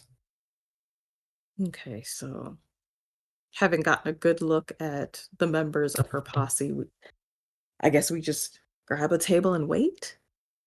See who comes down. Are you going to order food? You probably should. Can't just sit here occupying a table with nothing at it. Justine is the only one with money. Yeah, I know. I mean, I'm not worried about that. Yeah, Claudette don't gotta worry. So let me change my No. question. Is Justine ordering food? Yes, Justine will order appetizers Mhm. if they have some kind of like finger food platter. Absolutely. That way everyone can snack and nosh, but she's just kind of picking. A server That comes by orange to was take your magically order. filling. Indeed. a server comes by to take your order, and soon appetizers are whisked over. This gives you guys plenty of time to see the coming and going of the inn. It is quite bustling.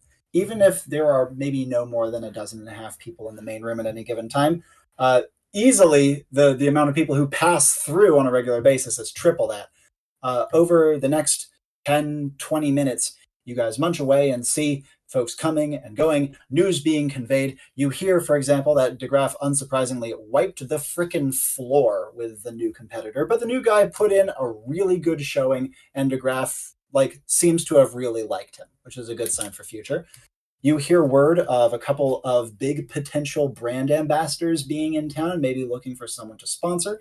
And you also hear of a shock upset loss. CNL was defeated in her bout, and the person who defeated her is not a no-name, but isn't someone who anyone expected to get anywhere close to winning.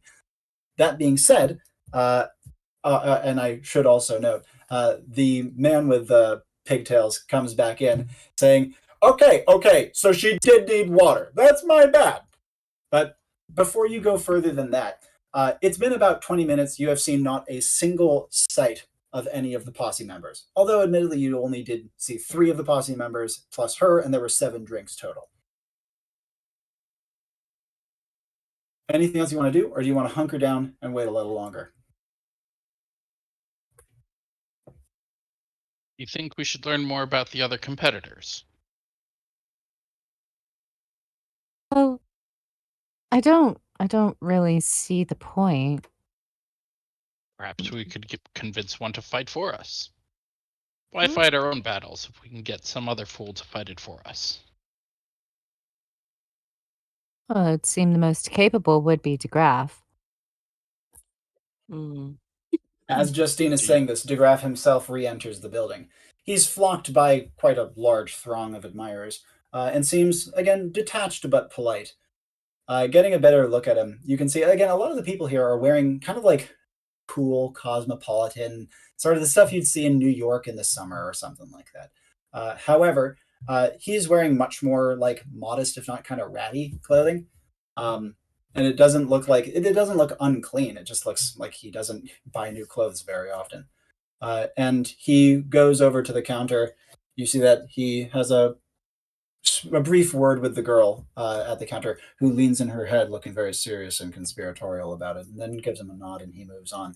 He heads upstairs, again flocked by a little bit of an entourage, who is waved away by the girl using a big paper fan, saying, leave him alone, as she heads them off past to give him some peace and quiet. I notice her doing that. I make the Zagarite at full pitch to hopefully help, kind of stop those people in their tracks.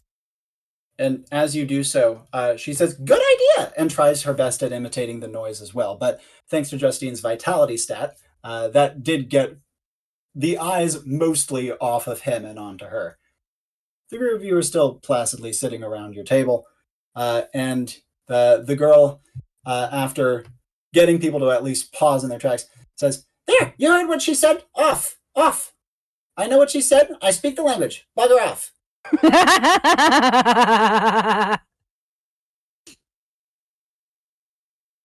It's Now because from I'm here, brown, huh? other actions that you guys would like to take.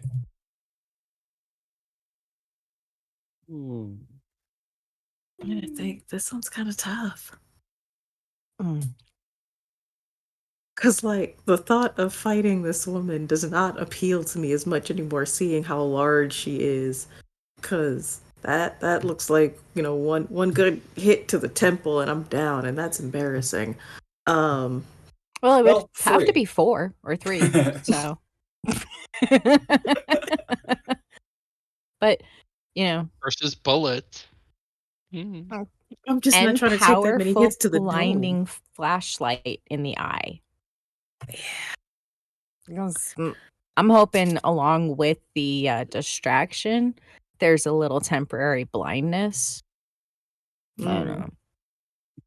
That's something I was going to pitch in the moment. Claudette's sunglasses are safely tucked away in her jacket pocket. Indeed. has not had a need or a real reason to pull them out yet. Since wearing them as soon as she gets places seems to be bad luck. Yeah, they get broken every time. Yeah. Every time.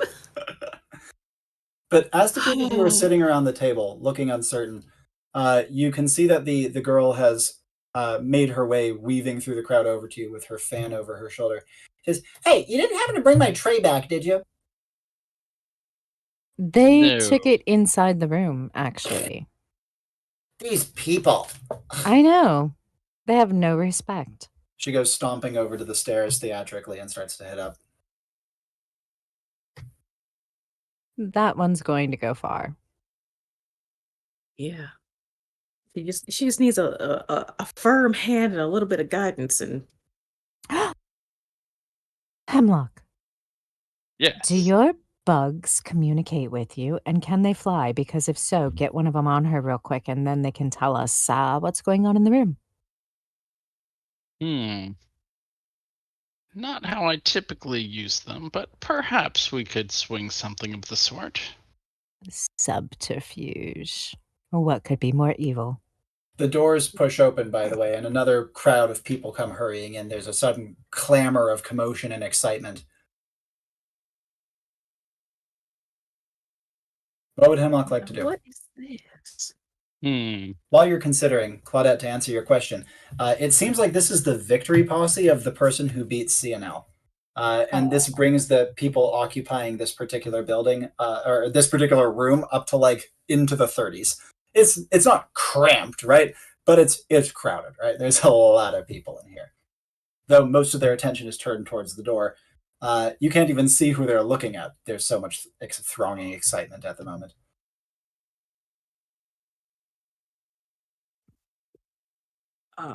Without being, not gonna stand on the table, but I am gonna try to gaze through the crowd, maybe see if I can't, pull one of these and Yeah. look around. You see a lanky kid with electric blue hair, kind of like shyly waving at people. Huh. Really can't be anybody. Hemlock, actions from you. The girl is about to move out of sight, given the way that the staircase is spiraling up. Yep. I will announce the topic of covert listening devices with a snap of my fingers. And a book reading appears in through Hemlock's hand. Gain the ability to turn a beetle into a listening device. I want something a little different from that. A little more universalizable.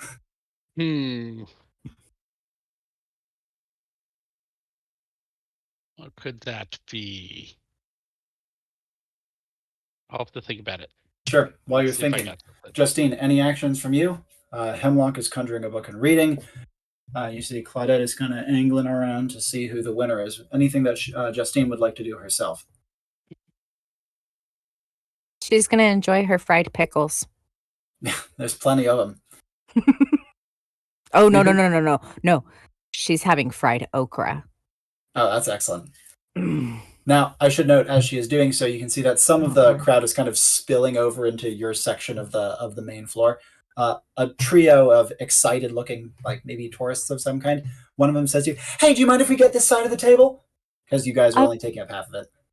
Feel free. Thank you so much. They sit down with their drinks and start to very excitedly gab about what they want to do next. Are you visiting from out of town as well? Yep, not too far though.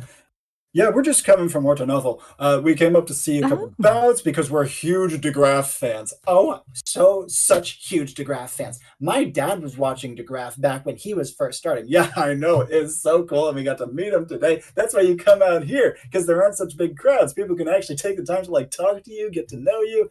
And there's the hot springs. Oh, yeah, the hot springs are going to be so good. They go on like this. I keep hearing wonderful things. Do you know the young lady fighter that came from your town? She wears like a mantle of flame.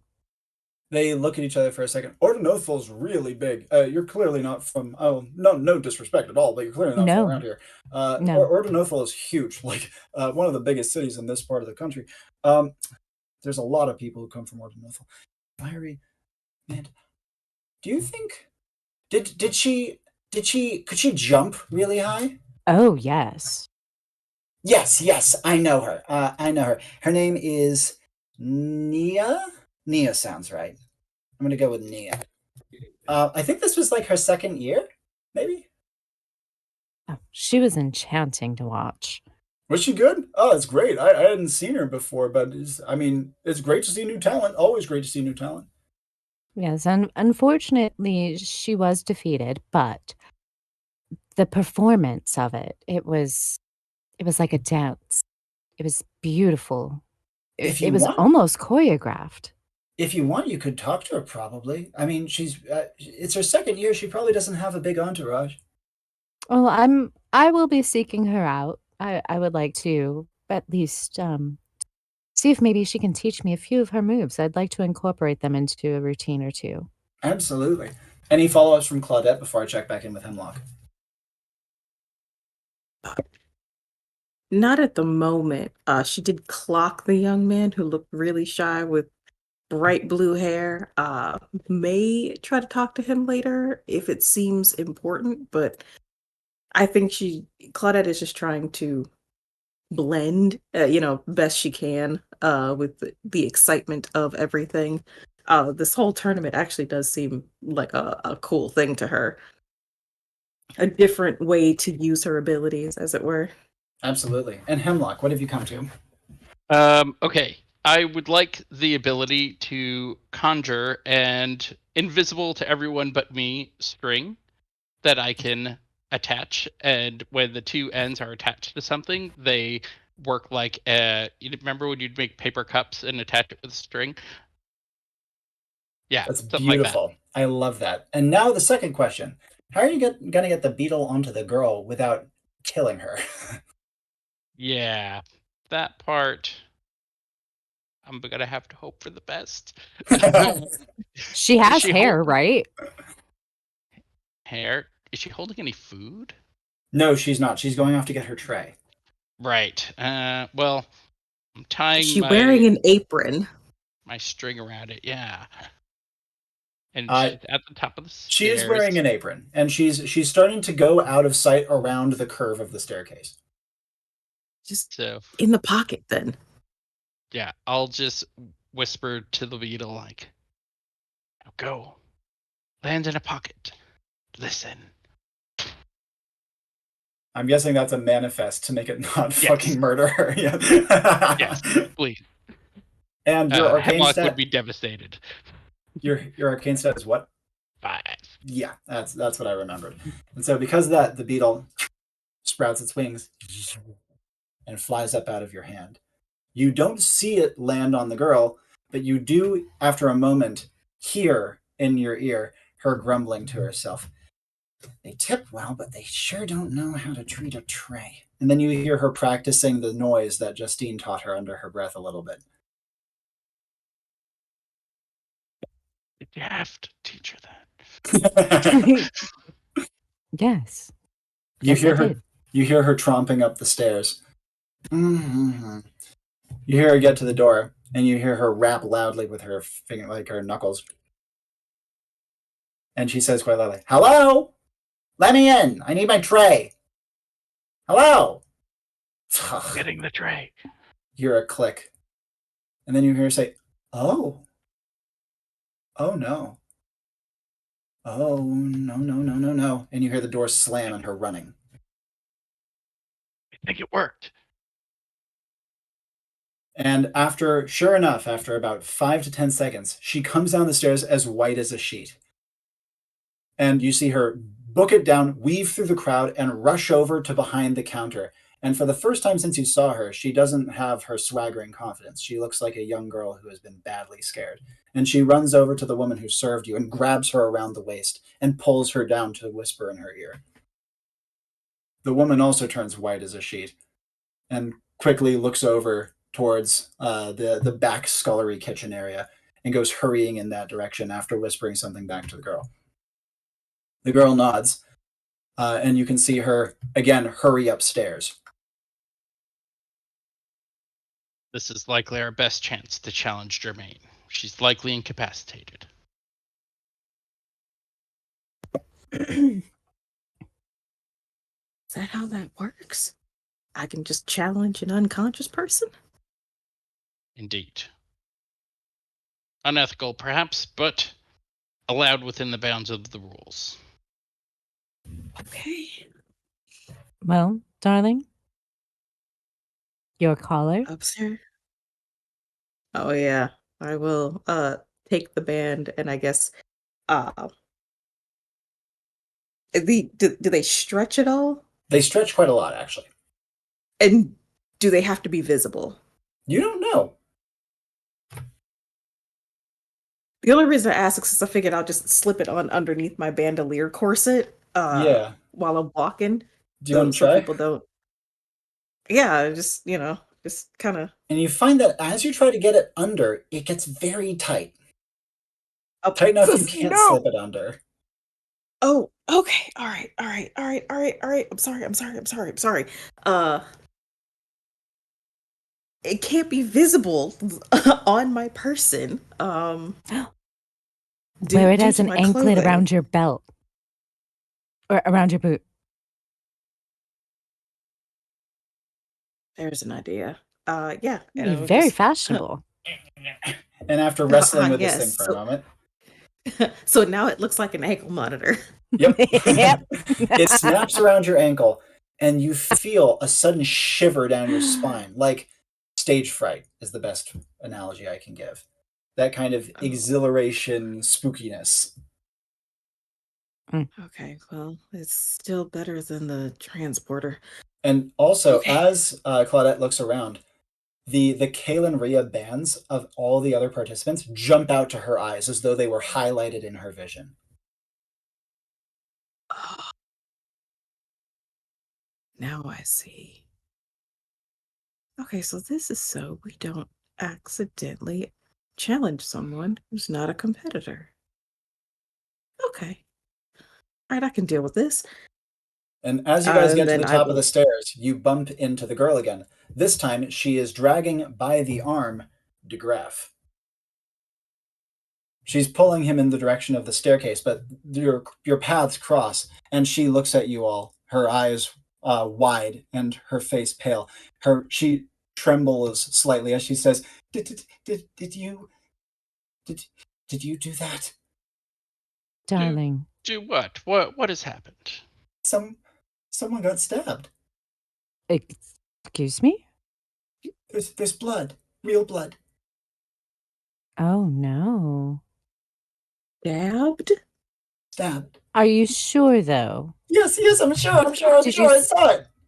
Shh, shh, shh, shh, shh, shh, shh, shh, shh, shh. DeGraff gives her a pat on the head comfortingly. He looks exhausted, by the way. You see he has like multiple layers of bags under his eyes, and his skin is deeply wrinkled, even though he probably is in his 50s. I can stay with her. If she's seen it once, she doesn't need to see it twice. DeGraff says, "Don't worry, I don't intend on letting her see it twice."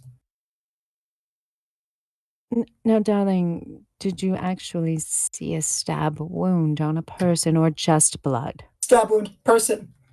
Oh, no. No. She swallows heavily, and she says, "I don't know what's going on. This has never happened here before. We need to report this. This is a serious crime. They might be dead." We will help. We have it under control. DeGraff says, "Don't worry." He gives her another pat on the head and says, "I'll make sure whoever did that doesn't escape." Why don't you go back downstairs, darling? "I want to be with DeGraff." No. Okay. No. How's about you and I sit outside the room then? Then she says, Fine. I need my tray back." I will make sure you get it. And you keep practicing your zagarit. She's still trembling and clutching onto de Graaf's arm as he starts to walk along towards the staircase with her in tow. I would like to note that when she said stab wound, Claudette took off. Yeah. Because we did not do that. Was Hemlock What sticking happened in was here? Hemlock sticking around to chat, or will he be following Claudette? I actually think he would have stayed to ensure that the little girl is settled. Yeah, absolutely. De Graaf looks up at the two of you and says, "Haven't seen you around. Sorry to embroil you in all of this. Maybe vacation ruined?" Oh, Oh, quite my a- friend here is a fan of the macabre, so I'm sure this is a highlight now for him. For me, not much can ruin my vacations. He notices the skull, and as you guys start walking, he points to Hemlock's collar and says, "What species?" There's a beetle. Well, we most of them just call them blight beetles. I don't recall the correct name for it at the moment, but yeah, interesting little creatures. He nods and says, "How did you come into possession of it?" Well, interesting story that. I cultivate them. He nods. He says, "Scarabidie necrosis, maybe?" Yes, perhaps. That sounds about right. He says, "I collect bugs." Oh, interesting. The girl does seem to be getting a little calmer from the casual conversation as you guys are making your way upstairs, but cutting into Claudette, she gets to the door way ahead of the others. Inside the room, well, it's a suite, right? So there's the main room, and then there's a bunch of side rooms. From every side room, you hear groaning. You can see a couple of puddles of sick on the ground, and also you can see a person on the ground. It's the shorter fellow, and you can see that he's doubled over in like a fetal position on the ground, with blood oozing from a stab wound right underneath his rib cage. You can see that his eyes are kind of loose and his breath is very shallow. Oh, no, no, no, no, no, no, no, no, no, no. Stay with me, buddy. Stay with me. And Claudette is just gonna grab the nearest cloth that looks clean to put Yep, pressure there's on the plenty. wound. As you do so, his eyes very loosely look towards you, and you notice that he has a Kalen band. It's not How did active. this happen? He chokes up. "Am I gonna die?" Not if I can help it. You're "Help probably me." not gonna like what I'm gonna do. But it's gonna hurt, but it'll help. And from her other boot, Claudette is going to produce a lighter and then grab a knife. Yep. And she's just gonna heat it. And I'm so sorry. And then she's gonna grab another rag and shove it in his mouth. And then she's just gonna press the hot knife against the wound. And he is so weak that he barely manages a groan. You hear a sizzle and a hiss. His hands are getting a little loose.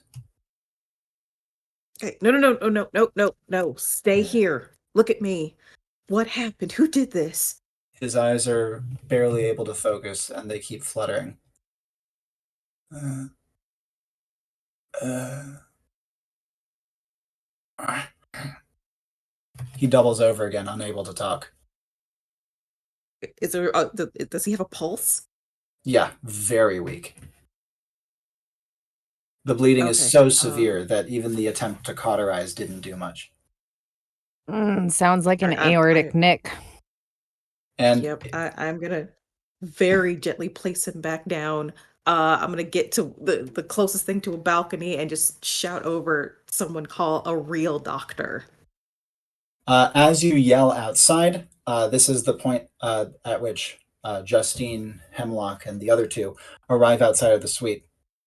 You see that the girl is clearly very reluctant to let go of de Graaf's arm, but does so as he gives her head another gentle pat and strides into the room. The girl sits down, crosses her legs next to the doorway, and closes her eyes, doing deep, like, breaths.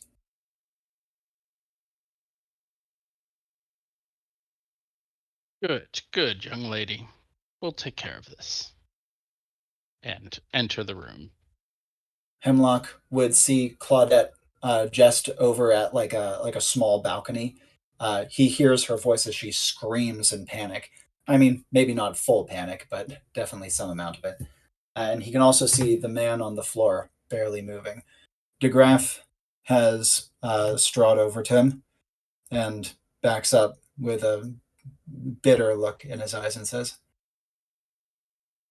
I can't do anything about this. He looks over towards Hemlock, looking slightly hopeful. Looking down,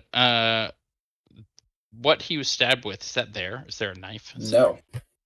You can see that there is a piece of metal that and a lighter next to it.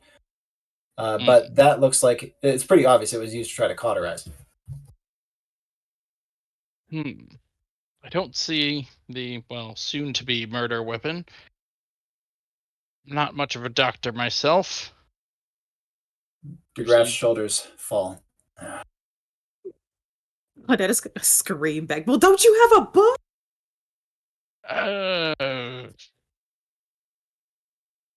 I mean, I could definitely pull out a basic medical book. Actually, I'd like to use my scanner on the wound. Yeah, mundane. Completely mundane wound. No magical residue visible here. Justine, any actions from you?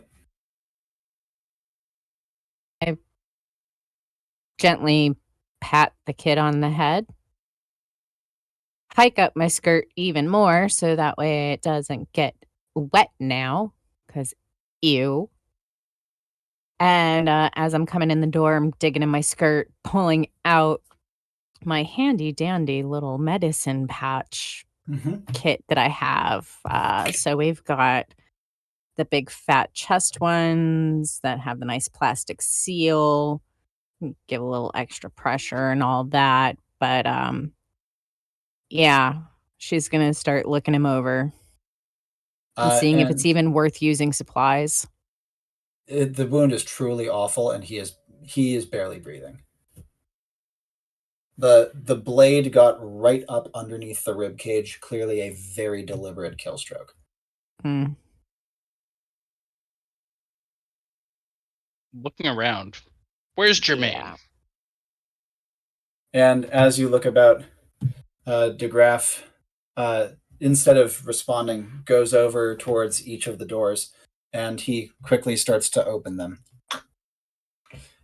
He comments as he does, alive on the toilet, alive on the toilet, alive in bed.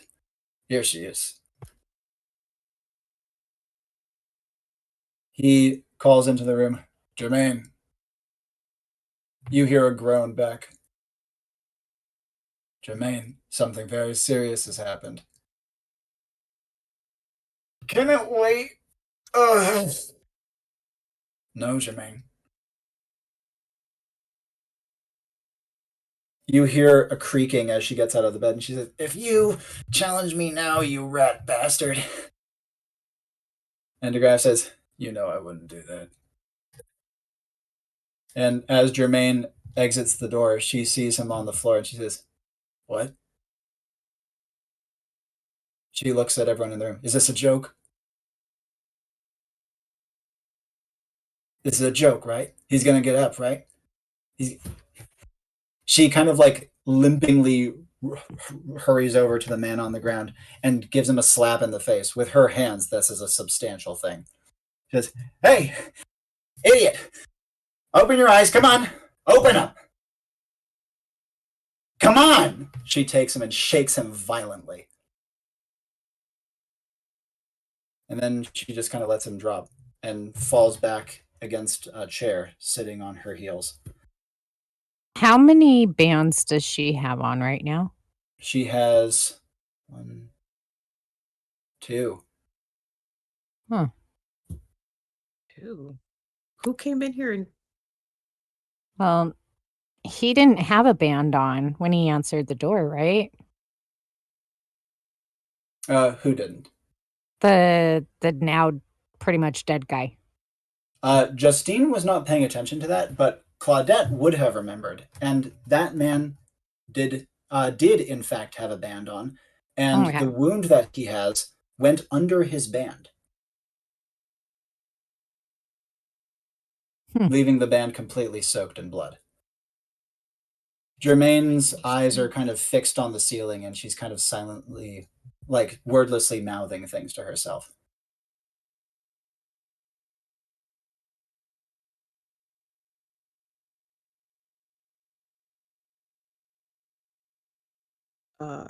Claudette is going to go over, recognizing that look, and just sort of kneel down in front of her.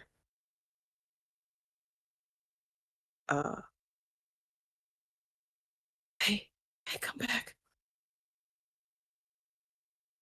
A lot of things happened in this room, and none of them were good. You didn't do that, did you? I tried to save him.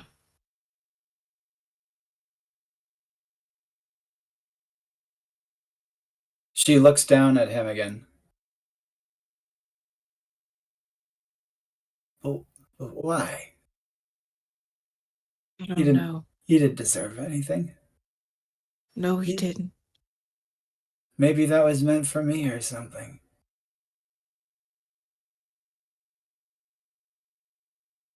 Maybe. And I'm going to ask you a question that may seem like it doesn't mean anything, but I need to know the answer. You were bouting 4 bands when we saw you not too long ago. Now you've only got on 2. Huh? Where's my bands? Where's my fucking bands?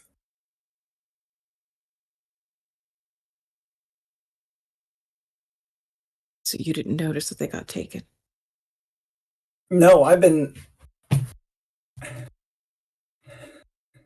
There's something wrong with that drink, man. She doubles over and clutches her stomach again. She says, I've barely been able to think for the last 10 minutes. What is did we catch the little girl's name? No, you haven't yet. Wait here. I'm gonna get up, go outside the room, grab her tray, and drop down in front of her. Hey, sweetheart, what was your name? I know. Here's your tray.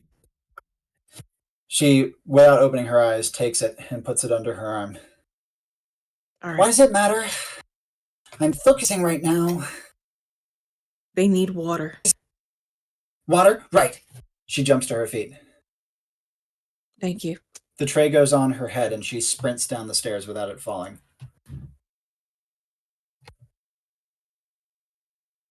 And then go back into the room. All right. Any actions from Justine at this point during the conversation that Claudette is having, etc.? I'm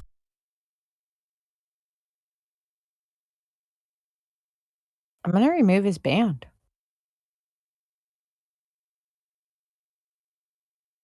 As you pull off the band, you can see that the light on it, the little beautiful symbol that always does the flashing, you can see that it flashes a brilliant white.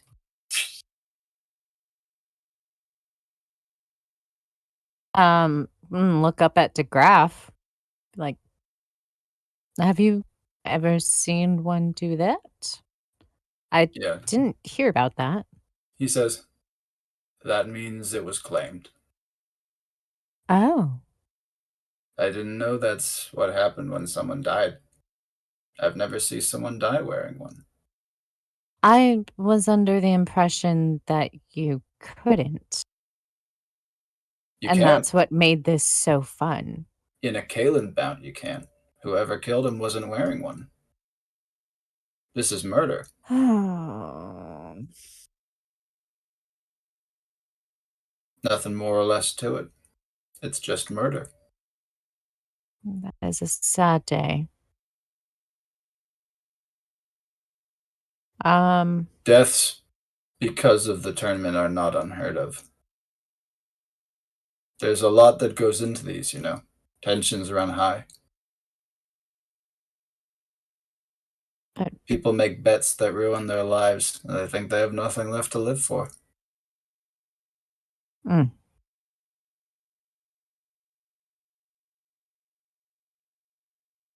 Wow. I wonder if someone lost a bet.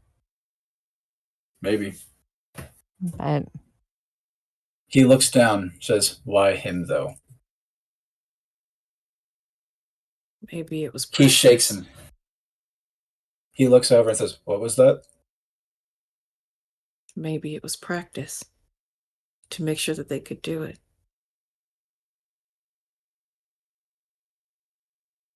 I'm worried about that too. He says, "And I realized I've made a severe mistake." He hurries back over to the doors and pulls open the last two he hasn't checked yet. And on the last one, he rushes in and pulls out another body.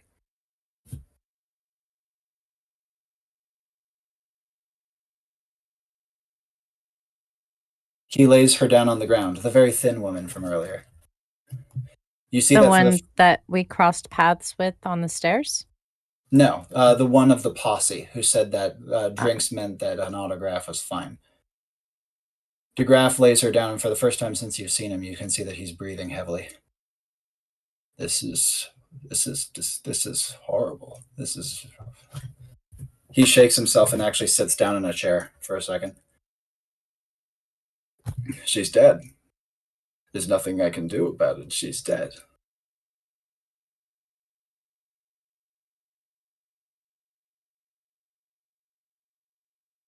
Okay.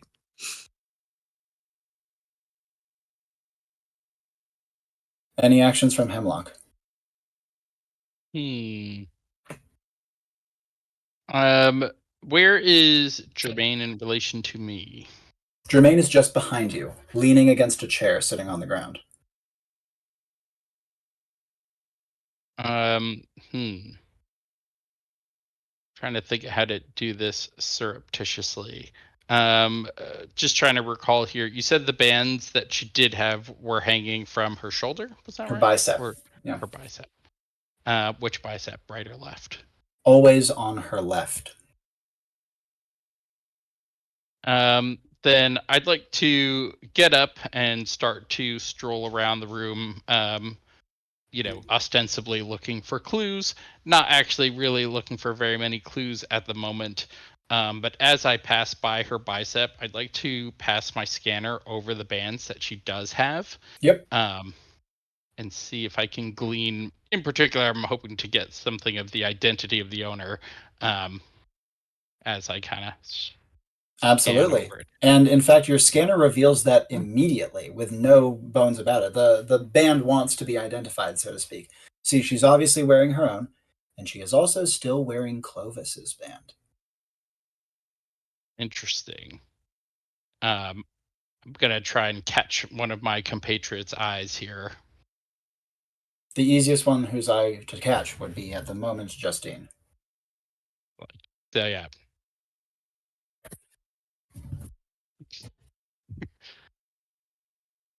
Follow-up actions from Hemlock before we check in with Justine herself. Yeah, I think just that for the moment. Though, looking around just a little bit, is there any opportunity to find clues? Like, do I see things that might potentially be clues that I might want to catalog? It's a suite that was being rented by 7 jocks in their 20s. Yeah, so it's going to be a mess. Kind of a disaster. Yeah. It's quite hard to, and plus the culture is rather unusual, and so it's kind of hard to piece out what is out of place and what isn't. You don't see anything obvious. That's for one. And even if you were to get low and check for like footprints or anything like that, it's kind of a mess. It's dusty out here, and so because of that, there's a lot of things tracked through. You don't see any obvious footprints that stand out in any way, shape, or form. You can see that in terms of escape venues, the easiest one would be the balcony that Claudette went out onto, but that overlooks the cliff behind, and it would be a pretty sheer fall. Like an agile person could climb it for sure. Lucius could climb this, no problem. But you just don't know the capacities of the assassin, so to speak. I think I would go over toward that. What was it, a window with a fire escape or something? It's a balcony. It's a balcony. Okay. Yeah. Yeah. Just head out over to the balcony and look around. Yeah, small balcony, beautifully decorated. Justine, actions from you.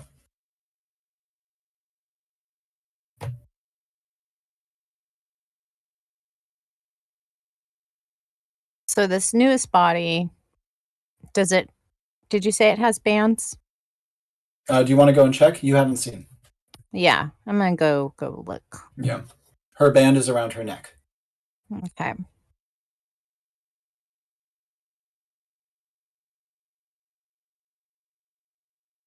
Second verse, same as the first. Indeed. I'm a ghoul. I should also note the wound, like the kill wound, is almost identical. Not the same like angle of entry, but the same location. Okay, so kind of like up underneath the rib cage, yeah. rib cage, Which again, going very for the hard, heart. Yeah, very hard aorta. angle to hit. But if someone's doubled over in pain and can't really pay attention to you, not exactly a hard hit. And after removing the band, it flashes again with white light.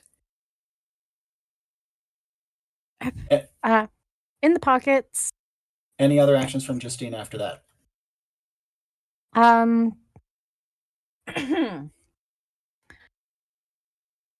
How distressed is Jermaine? Germaine looks to be in a combination of shock and like almost like an internal rage. Like she's looking at the ceiling, wordlessly mouthing to herself, and sometimes you see her like flex her fists and grit her teeth, and once or twice you even see her slap herself across the face with a snarl. Okay. So Justine's going to start kind of softly humming, letting like every fifth or seventh word out of a song that she finds very relaxing. Most everyone goes into like a state of euphoric relaxation during her performances when she does this. One of the very few times where she's not actually dancing during a performance. And this is in an effort to just get Jermaine to calm down. And maybe some of those words that are silent can start to be not silent. Vitality and luck stats, please. That. Let me get those for you. I believe my luck is at a 3. It is. And vitality is at a 2. Excellent. Are you making your way over to Germaine's side as you do this? Yes. Absolutely. Claudette, actions from you. Hemlock has gone out onto the balcony, and Justine is making her way over towards Germaine. I am going to ask the Graph, where's your law enforcement? If this is murder, we need to call someone.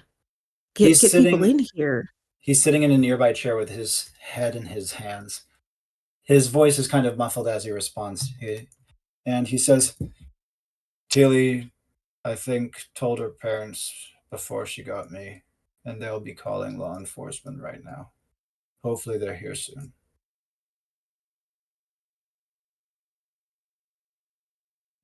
Response, and we've trampled all over everything. Okay, would you know if Jermaine had any real enemies? DeGraff I mean, I says, know we've got the tournament going on, but this is supposed to be for fun and fame. people kill for fame. He says, I don't know Germaine well. From what I have been told about her, she has a knack for making enemies. I wouldn't be surprised.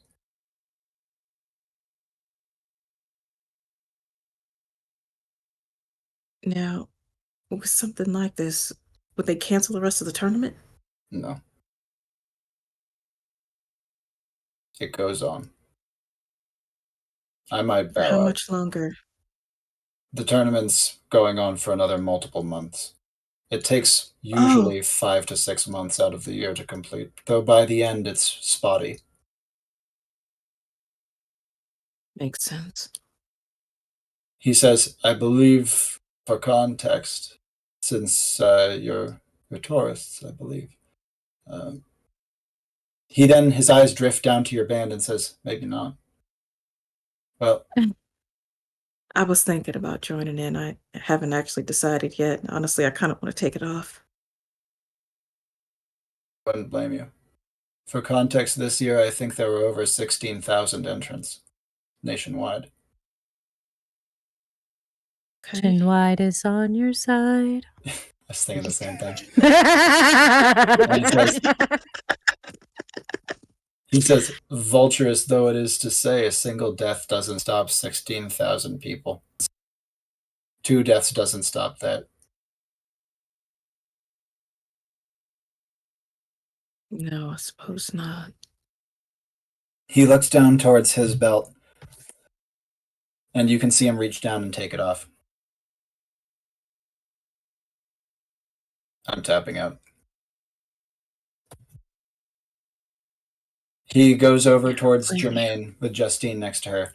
Germaine is still... And DeGraff says to her, you'd better choose whether you're going to bow out pretty soon. I don't blame you either way. And he lopes out of the room with his shoulders hunched. While Claudette is talking, Justine had been humming, and Germaine's voice starts to pipe in. Finally, I'm gonna. It's maybe it's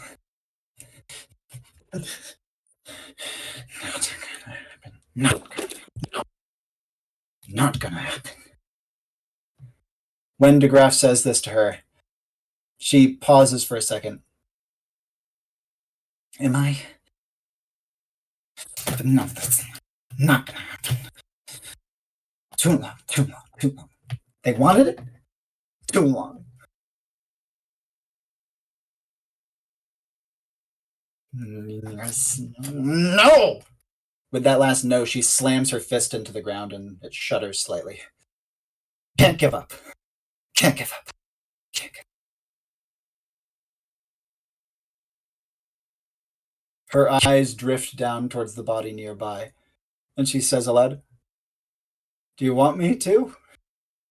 Is that what you wanted? Keep going? Keep going without you? Maybe? No. Yes, I need... No. She goes back and forth, almost like she's having a debate with herself. Occasionally, she strikes herself across the face again. She's starting to get a bruise in her cheek from doing it so often.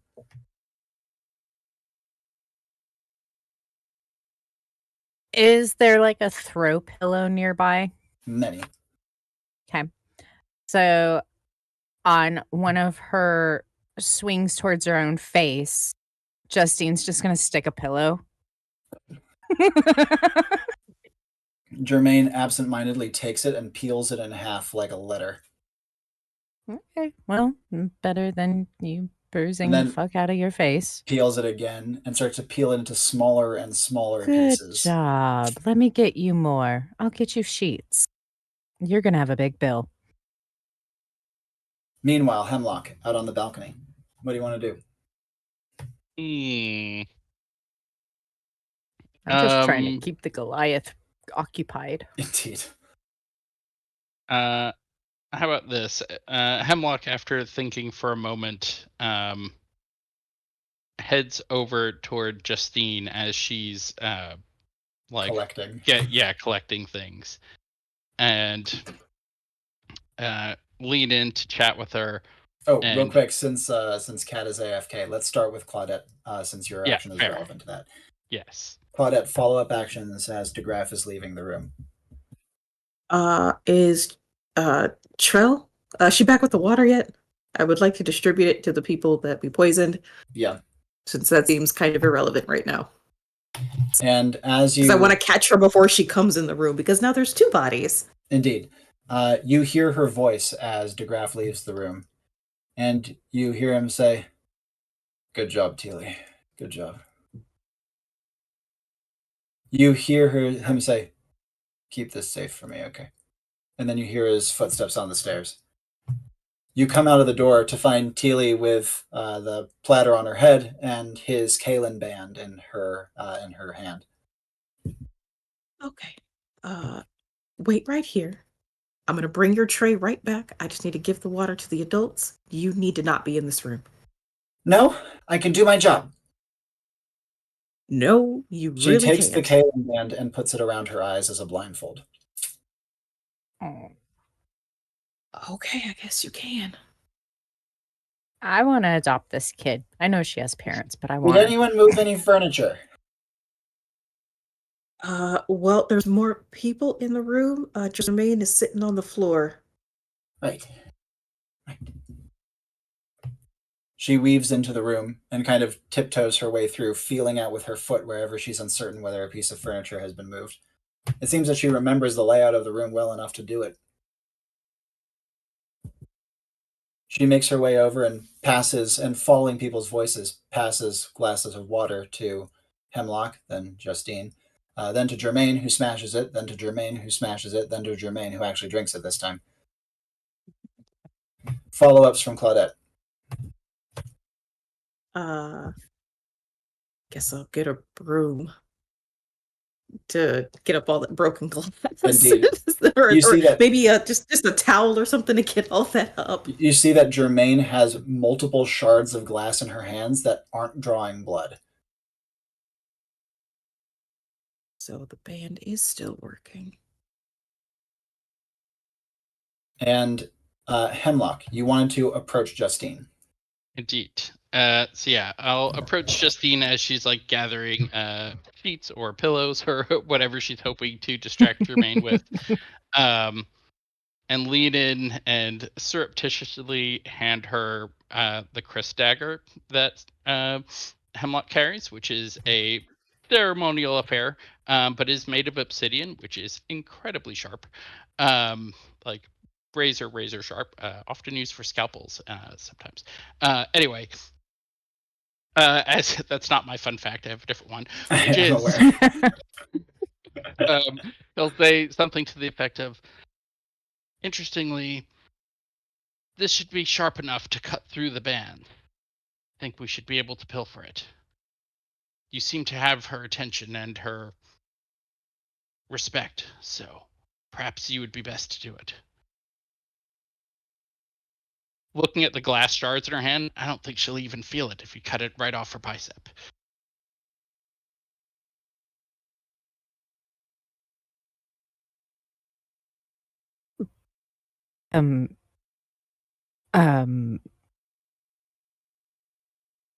What? We're on a mission. Remove the band. We still don't even know where the person that we're supposed to deliver this is. We'll need the band regardless. She has Clovis's band still. I thought they were nigh indestructible. This will be able to do it. And she pulls out one of the bands from within her pocket. She puts it on, says, "Give it a try." And it goes through like a scythe through grass. Well, now that we've done our experiment and it's been proven, I appreciate why the don't I keep scientific her method. distracted and you do it? If you wish. Much better. I don't want to risk. Have you seen that woman's hands? Indeed. She could completely not only palm my face like a basketball, but I'm sure touch her fingertips at the back of my head. I am not trying to mess with that giantess, unless it's in a really, really fun way. under other circumstances, I'd invite her to the polycule cookout, but she is a little too violent to be part of the polycule. Indeed. Well, I will do my best. Hemlock's response, indeed, pretty much sums it up. So yeah, just handing her more sheets and pillows and continuing to hum and staying directly in front of her now at this point. As you do so, you notice that the glass shards in her hands are actually working their way out of her hand as her body regenerates the cuts and pushes the glass out. That's quite fascinating. And as she Did you continues to know- rip, yes, Justine. Did you know that there are lizards that grow their tails back? Are you able to regenerate quickly in a similar fashion? Not that you could grow a tail, or can you? And she says absently through gritted teeth, just my hands. Just my Oh. hands. That is fascinating. Do continue. Don't stop ripping on my account. And I'll go back to humming. Hemlock. So Her I arms think are moving. what I'd like to do is grab up one of the sheets and I want to conceal the blade kind of in my hand, sort of like this, Yeah. and have the sheets sort of over it. Yep. And putting back on my excited fan persona with an eye roll from Hemlock himself.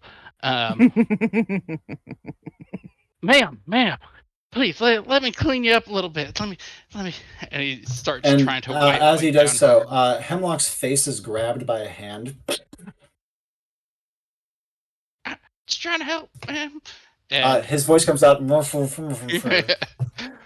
help, and putting my hands up as if in defense, but trying to find her bicep. Now, I should note, she did this over her shoulder like that. Mm. So she's not even looking at Hemlock. And true to Justine's prediction, her hand is big enough to wrap around Hemlock's head and touch fingers at the back.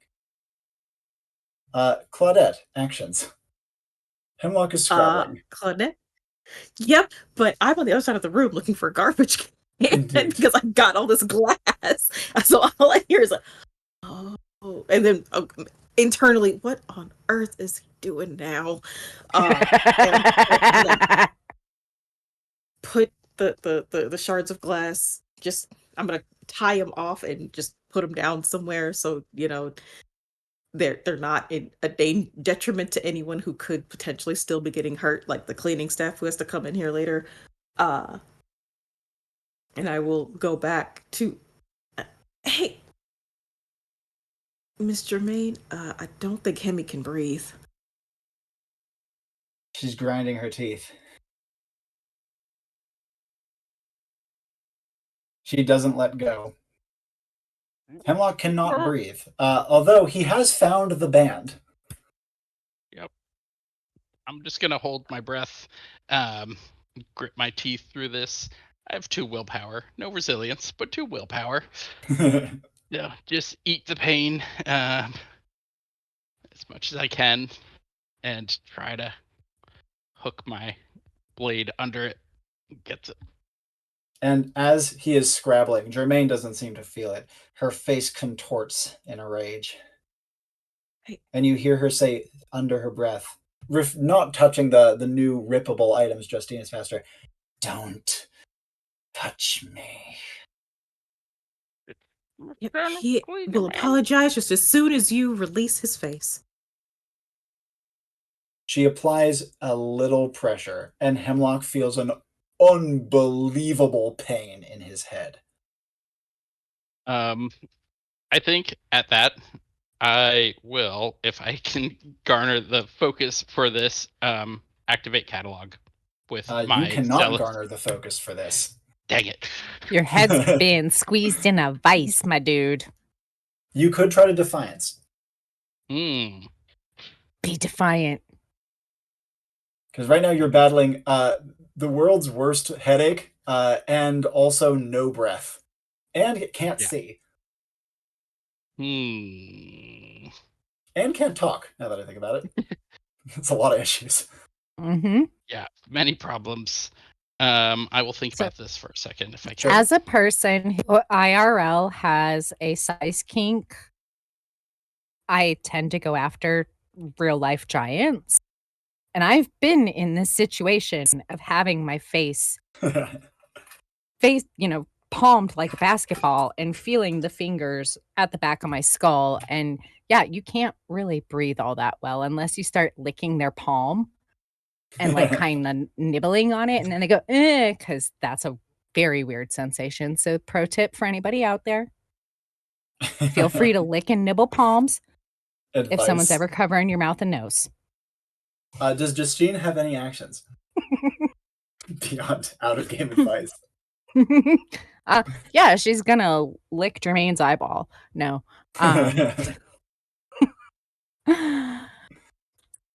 Uh actually, I want to see how Hemlock handles this cuz she does have a plan in place if I need to reposition Jermaine for a cleaner cut. Yep. And how about Claudette? Claudette is still trying to just plead with Jermaine to let him not go. How will she do so? Knowing that her skills are not anywhere close to Justine's, it's just she is going to go more for the battle buddy sort of situation. She wants Jermaine to make eye contact with her. I mean, staying away is probably impossible. The woman's wingspan is ridiculous, but it just, hey, this is bad. But it doesn't mean you can't get through it. People are going to be here and they need information from you. Information about what happened after we left. And you need to be calm for that. And having 3 bodies is not going to make anybody calm. So you should probably let go of my friend's head. Especially because this one here isn't wearing a band. So if you crush his skull, you're also going to jail. Did you do it? No, ma'am. Wouldn't even know how. I was under the impression that death here was kind of impossible so long as you were wearing one of those bands. Did he do it? We all got here at the same time. There's no way. I've been with him pretty. Since we left, we've all been together. We left here, we went downstairs. Hemlock, do you have a plan? Somewhat.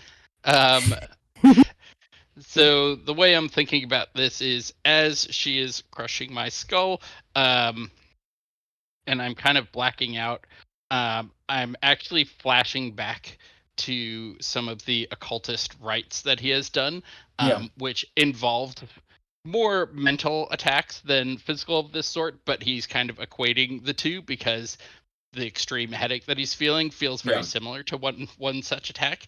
And part of the ritual is to like push through that pain and still work your magic. And so that's what I'd like to try to do. Is he going to be?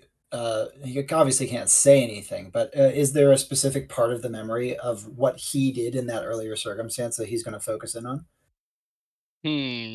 I mean, I'm mainly thinking of it as these almost feel like icy spikes digging down into your brain.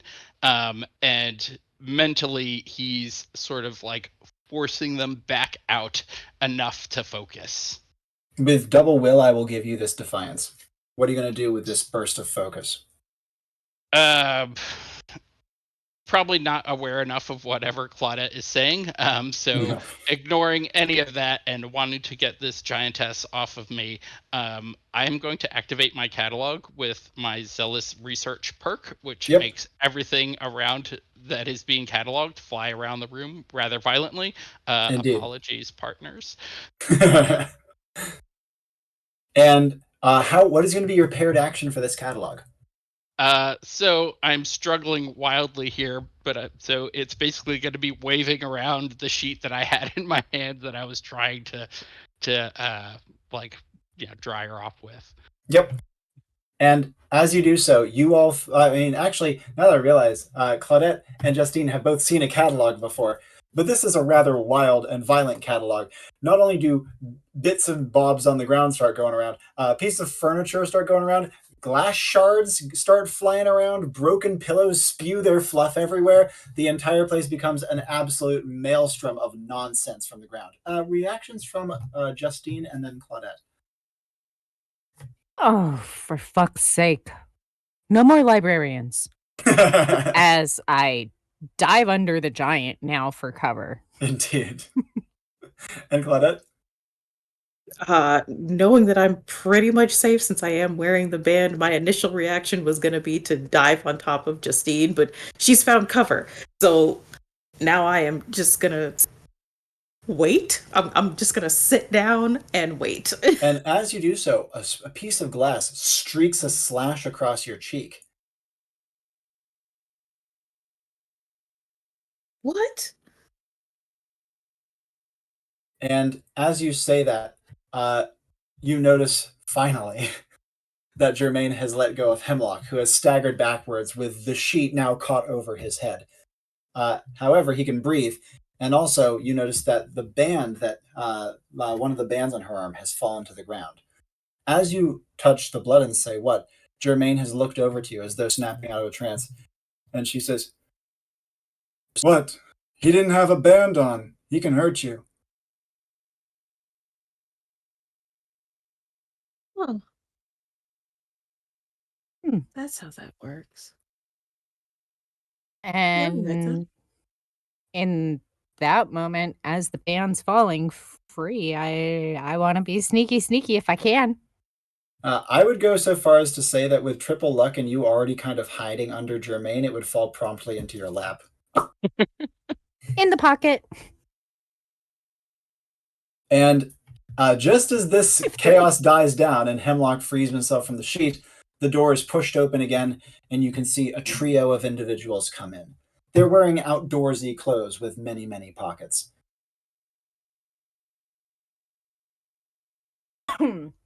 My butt's towards the door, isn't it? Indeed. Yeah.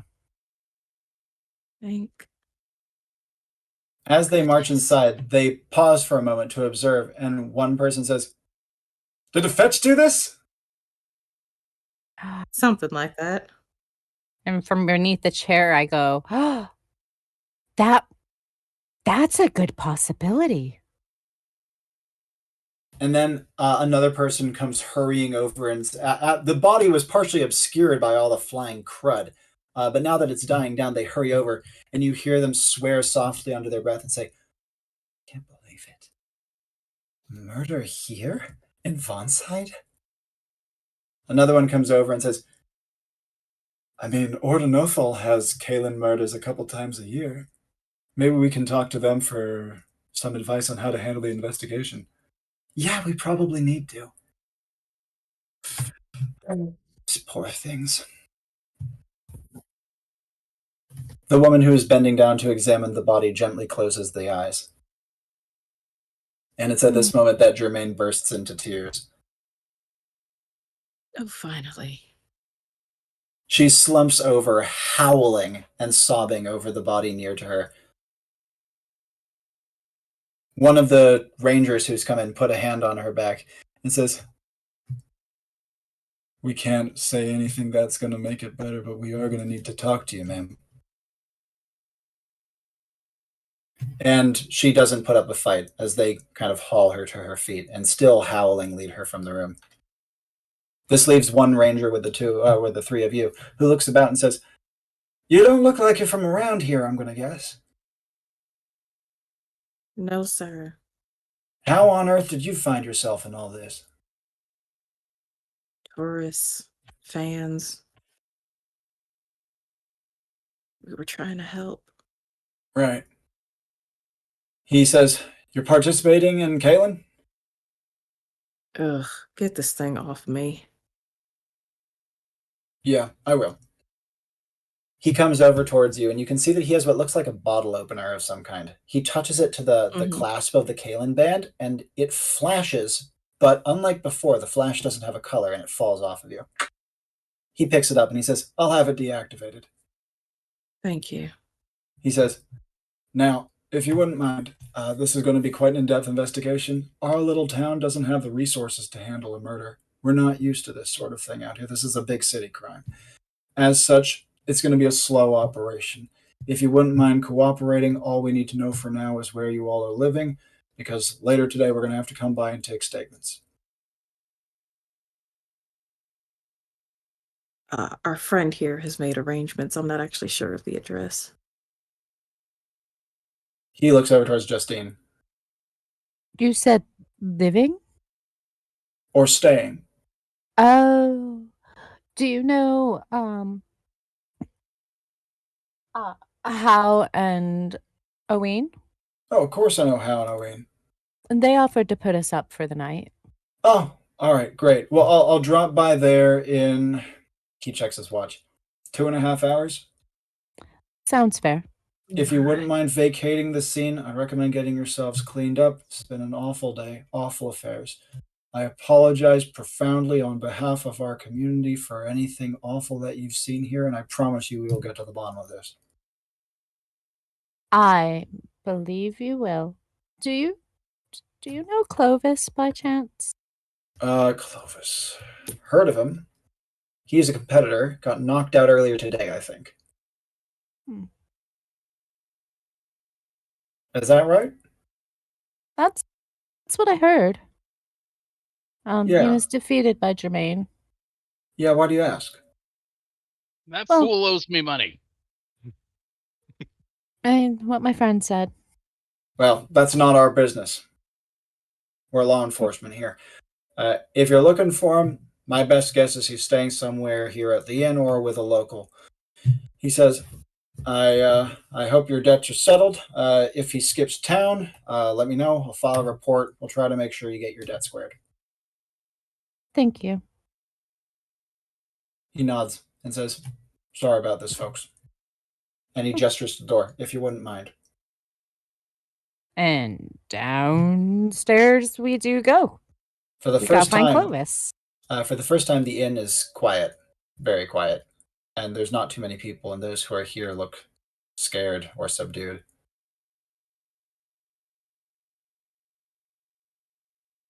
And you believe that ogress tried to crush my head? Ignoring Hemlock, I'm just gonna turn to Justine every time. Every time. I know. Somebody who doesn't deserve to die. It's the nature of the work, darling. It's truly unfortunate. But one of these missions. Well, I mean, honestly, when we had the the mission at the little way station at the side of the road. What are those called again? The rest stops. Yes, remember the rest stop. Yeah. Nobody It was just a lot of died then that didn't deserve it. I mean, he self-immolated. We didn't kill him. So I thought you didn't have hang-ups about killing. It happens. The nature of our business. yeah. When it's necessary. That wasn't. We didn't Hang-ups kill about anyone. killing and hang-ups about death. Those are two different things. We didn't kill anyone. No, but we certainly didn't help them either. The door flies open. A quick question. What is Hemlock's luck stat? baseline. Baseline, thank you. As the door flies open to the inn, you can see a trio of people come rushing up, and they go over to the counter and they start rapidly talking to the woman who's there, who is probably Teely's mother. She talks back and forth. You hear her say, "Yes, it was upstairs. I think it was part of they said the Big Mitts posse is what they were calling themselves." And you can see that the person who's talking to her suddenly slumps on the counter and heaves with sobs.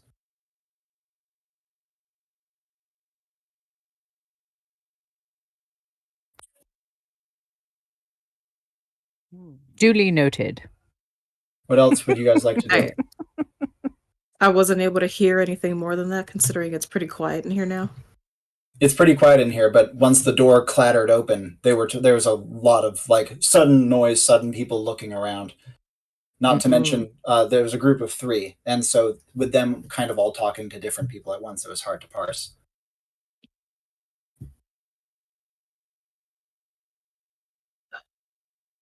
Let's just go find Clovis, give him this thing, and get out of here. I would love nothing more. Maybe one of these 3 knows him. Would Justine like to approach? I would. You can see that the man who is slumped over the counter sobbing is an older fellow with like a, how to describe, like a mid-length Viking plait down his back.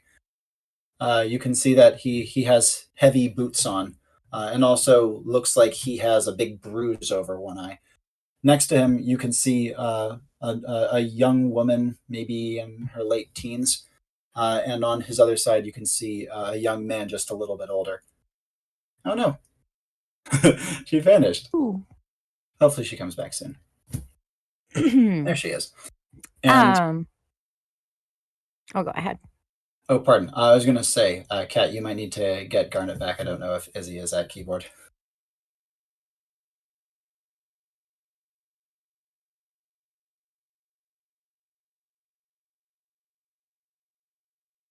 While that is processing. Go. Fantastic. Thank you very much. Sorry about that. Discord No is problem. discording. That is how it do be sometimes. Gotta love it. Pardon me. Anyways, so as you're approaching, who are you going to be addressing, or what are you going to be saying? First off, do these people look like they bear any familial resemblance to the murder victims? The murder victims, murder victims, no. To each other, yes. Okay. So they're family, but one of them's crying. The man is crying, right? Mm-hmm. The oldest man.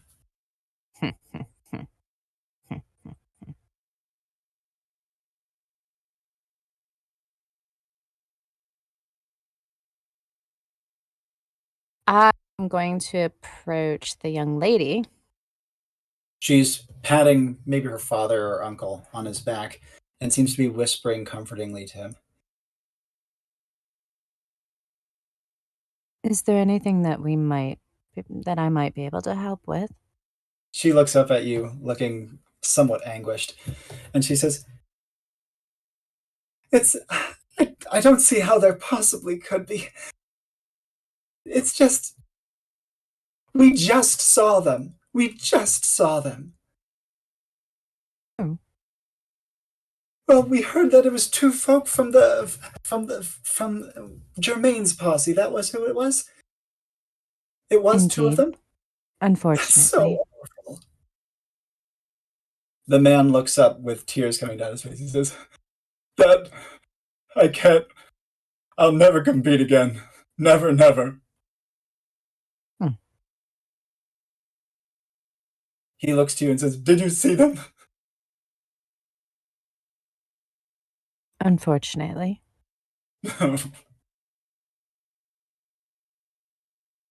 Come sit. Let me buy you around. And Justine. I can't drink anything right now. Water, Well, though, then, Dad. How about water? Let's get you some water. He heavily sits down. Are Hemlock and Claudette going to join? I think Hemlock is going to just wander around the inn for a bit, trying to catch snatches of conversation and trying to think about how to find Clovis. Well, as you do so, actually, before we get to that, and Claudette, Claudette does not do well with crying men. Never has. It's the one thing that could actually get her to actually choke up, so she's staying as far away from that as possible. Um, for reasons long past that she will probably never go into. Um, so she is going to wait until Justine pulls them away and then see if the barmaid just ask outright, do you where do the losers hang out? Where do the ones who lose their bouts go? Is there like a specific spot where they all like to hang out and gripe about how they could have won if they had just done X, Y, or Z? she looks to you, looking slightly reproachful, and says, "No, not particularly. It's not supposed to be that serious, I suppose. It doesn't matter how well someone does, as long as they try, everyone's happy to see them." Apparently, it doesn't feel like it. Because if that were the case, you wouldn't have two bodies on your top floor. She looks at you more sternly and says, "I'll have none of that talk right now. I don't think it's very respectful." I do apologize for causing offense. She gives a nod and she says, "We all react to stress differently, don't we?" And Just thinking maybe there was a way to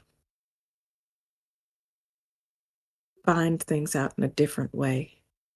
Y'all said you're not used to this sort of thing, that murder doesn't happen here. So maybe hoping to be able to point your law in the right direction. maybe. I'm sure they'll be taking statements from you later on, and you'll be able to contribute then. And Justine, as you sit down with the man, and water is hastily brought over to you by Teely and her tray, what would you like to Oh, do with the man and the two younger folk? I send Teely for some sugar because sugar water's good for you when you're crying. I'm going to introduce myself and find out how they knew the victims. And both Hemlock and Claudette would hear the response after Justine introduced herself. The man raggedly nods and says, "Clovis. I wish I could say it was good to meet you." And if he offers a hand for a handshake. He doesn't. Okay. And we never got descriptions of Clovis's posse to No. like hear if it's like a family plus friends type of deal. You heard that his posse is smaller Yeah. than Germain's. Yeah, there was like 4 people, Yeah. but none of them wore bands. Mhm. Oh, And neither of that's these two wear bands. right. Because a couple of Jermaine's people did wear bands. That's right. I remember this now. Mhm. Okay. I am going to try to. Well, first off, is the Enclave emblem or insignia that's on like our little return home badges, is that like universally known? No. But would it be known to the person who hired us? Yes. Okay. So I'm going to attempt maybe with like a little shoulder sway to catch the eyes of the younger gentleman and the young lady and surreptitiously show my badge. The two of them see it, but you don't see any recognition in their eyes. Okay. Because it was an anonymous hire. It wasn't Clovis himself. It was somebody Yeah, within his exactly. organization. And I don't want to just like snap bracelet his collar back on him or his band. I keep thinking of him as collars. They can be colors. I am feeling a little kinky tonight, guys. You're welcome out there, Twitch. Any follow-ups from Hemlock or Claudette after hearing Clovis's introduction?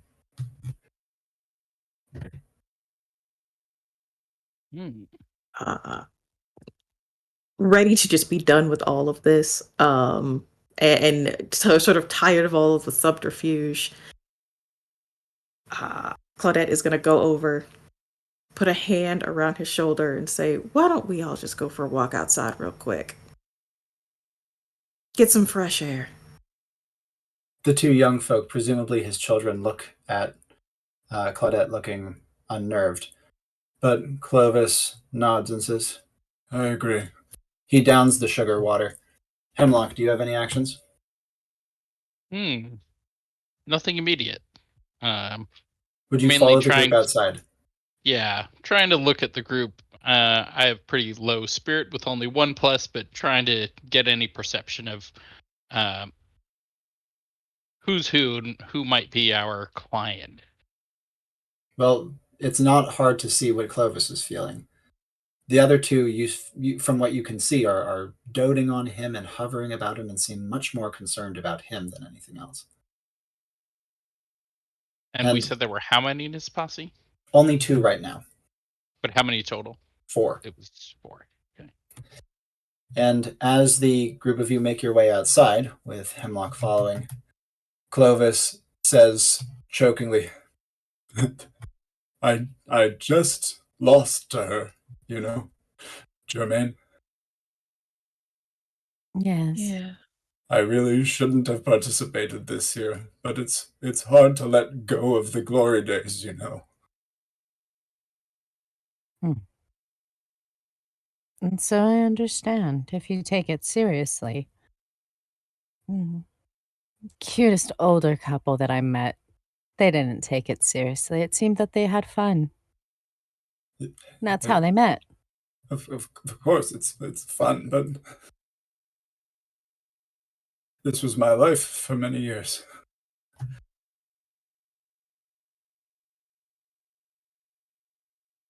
You hear his son presumably say, You did great, Dad. No, I didn't. I was terrible, but she deserved to win. She didn't deserve this. What she didn't deserve was she didn't deserve to blacken your eye.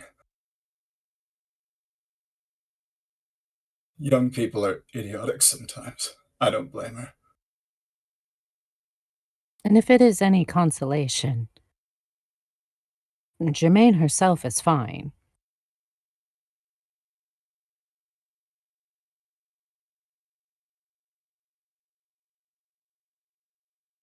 Clovis blinks up with red eyes, and he says,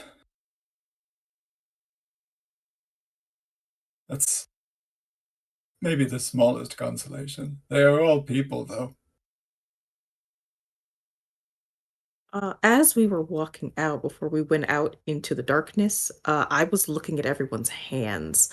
I know that stabbing someone is a difficult task, and sometimes one can cut oneself in the process. I am looking for cuts on hands. Absolutely. You see none. Nor do you see weapons hidden on anyone's person. Besides Clovis, but he's not hiding it. Clovis has a big mace.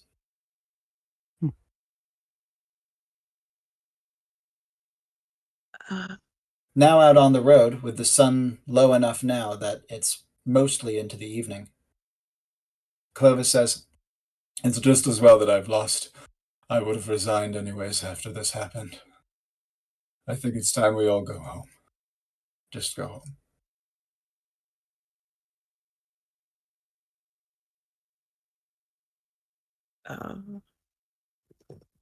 I will look around to see if anyone's paying attention to us. Just Hemlock.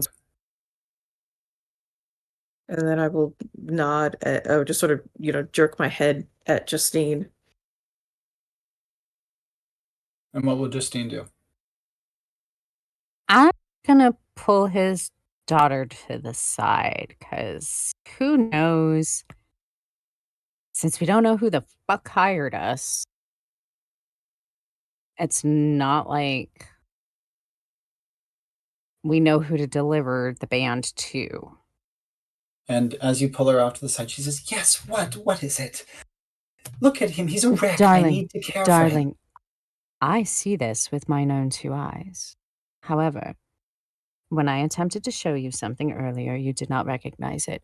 Who would want to keep your father active in this? We want him to do well. He deserves to go out with a bang, not a whimper. Uh-huh.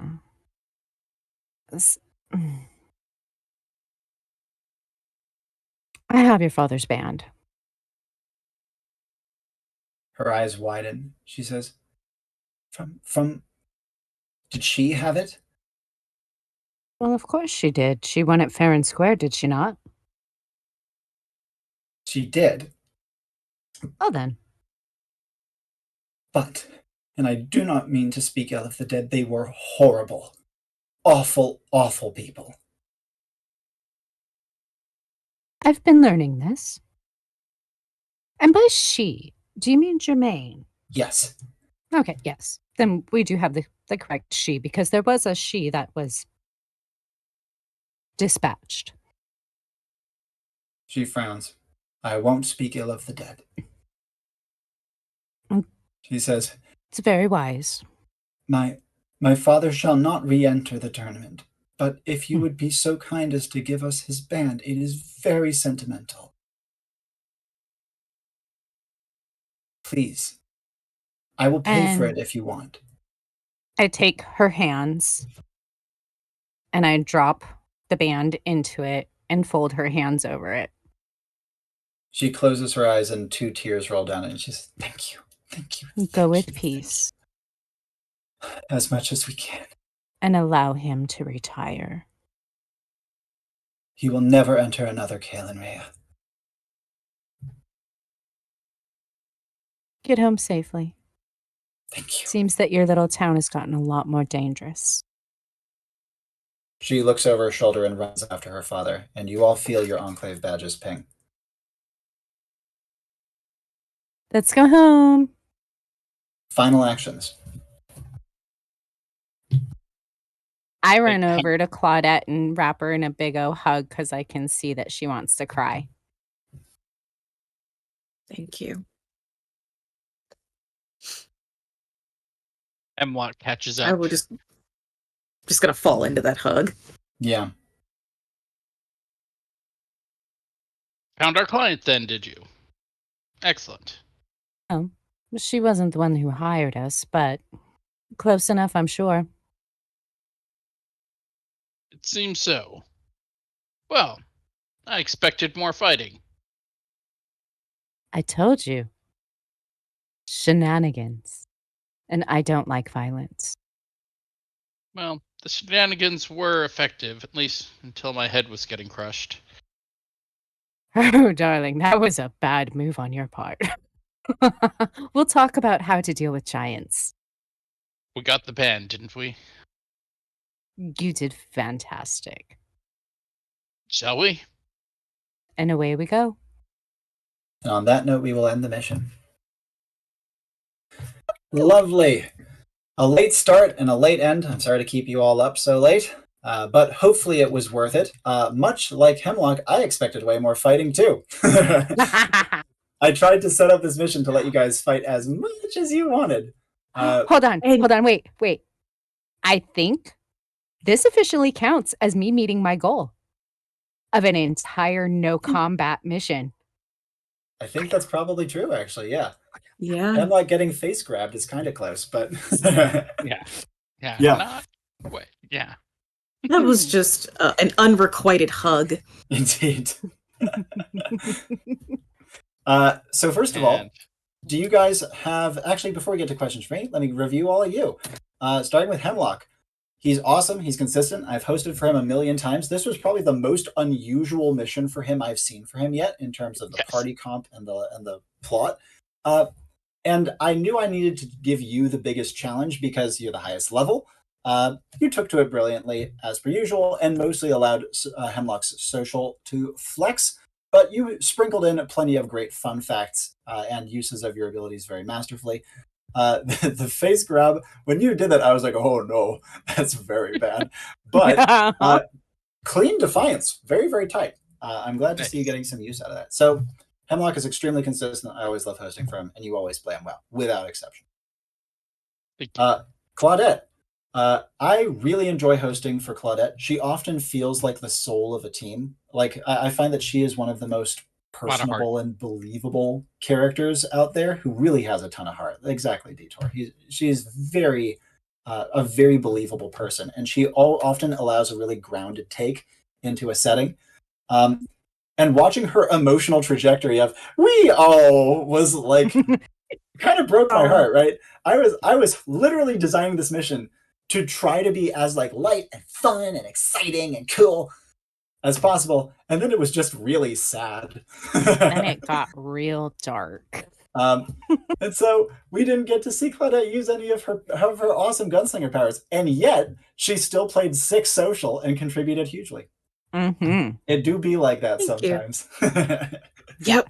Was impressive. And lastly, Justine. Justine. So consistent. She is there, and she is a trend setter. She is a pacemaker for a squad. When Justine is on the mission, it is a Justine mission. and this is no exception. You know I love Justine. You know I find her fun and consistent. And I think that normally I'd be like, oh, you didn't get to use your abilities. But for Justine, I know that's like the intention. Like, you're just like, fuck it. I'm going to just pure social through everything I can, unless I see something that makes me say, yes, I wish to use something here. Well, I was like, can I do something with these oranges or this lemonade? I'm sure you could have. And that's why when you got them, I was like, oh, there's a setup right there. But nope, now I just have some desiccating orange peels in my pocket because I didn't have a use for fire. Hey, for once. You can make orange peel candy. It's just delicious. Oh, yeah, it is. It's so good. Do you guys have any questions for me about the mission, the plot, calls I made, the setting, etc.? I mean, I definitely want to know more about the murders. Yes. Yeah. Who done it? So the murders, I don't think you guys will ever revisit this particular plotline, so I'm happy to spill a little bit. The murders were my internal clock. As in, if the mission if you guys did not make big steps fast, they start dying. Reason being, you noted that only 2 of Clovis's party were there. You noted that they were all family, and you noted that he was absolutely gutted by the deaths and acted like he was personally responsible. He had a member of his family who was very, very unstable. He knew, or at least suspected. And he strongly suspected. Gotcha. I should also note that it is true that, of course, Germain's squad viciously disrespected him. And that set off the unstable member of his family, who was also your employer. So your employer was the murderer. Cool. Yeah, that part I figured. I was just, didn't know which one. Very clever move trying to look for... Yeah, clever move looking for whether one of those 2 had been the murderer. But that's why I made sure it was a party of 4. Because I knew that if I presented you with the murderer, you'd figure it out, right? And that would not be any fun. So, to make matters more complicated, the murderer was not in the Kalen Rhea, but did have a fetch, and as such had magical powers. On the right track with that. Yes, you were. Not for the killy part, but for the sneaky part. Mm-hmm. I think it was possible that you guys could have found them, but it would have been tough. And I I do will feel say, a little bad that we oh, just yeah. dipped on How and Oween without saying, bye or thanks Yeah. for letting us stay. And I'm very curious as to what's going to happen in the next couple of hours when people come looking for us, and it's like no Indeed. one knows where those weird outsiders went.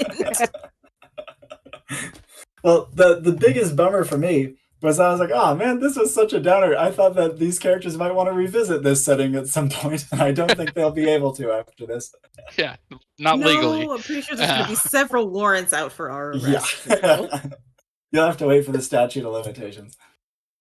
Yes, so let's please find out number one, what crime, and number two, the statute, because I want to go to the hot springs and I want to go back to How and Oween's. Indeed. They Yeah. make the best ginger lemonade on any planet. And I will say, if any of you guys can get back without getting in trouble, it's Justine. Absolutely. Yeah. So I think Justine has a chance to revisit and is also not too scarred to do so. She takes everything in stride so far. Indeed. Do you guys have any other questions or thoughts about the mission? I had a blast. I'm amazed that I was able to accomplish my goal of no combat so quickly. Same. I thought it was definitely going to take a few more missions. Yeah. So, Well, I mean, yay. we have 0 combat missions in Enclave all the damn time. Just not normally with a gunslinger in the party. Like I try to make sure that they can do the gunslinger thing. Just didn't happen to go that way this time. Yeah, Hemlock usually kills a few people too. Yes, he does. So, I do like See, that. this was gonna be the thing. Like Claudette was gonna be like, all right, I get to shoot at people and then they don't die. Yeah. This could be fun. Indeed. Like she really did want to get in there and fight somebody, but That's what I was trying to didn't work set you out up that way. for. I really tried my damnedest. And also, one thing I actually thought was quite fun is that even though these 3 characters, particularly the 2 women and Hemlock, are so different in their worldviews, the one thing you all agreed on is that the 9-year-old must be protected at all costs. without question, hesitation, or exception. Yes. Do you guys have any other thoughts about this one? nope, I had a thank lot you of for fun. not breaking my sunglasses this time. Yes. We broke the combat streak and the breaking your sunglasses streak. Indeed. Well, I'm glad you had fun. I hope you enjoyed the setting and the plot line for this one. Yes. And Thoroughly.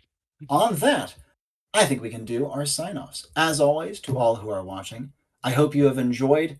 Please make sure to support the Dice Dragon Guild.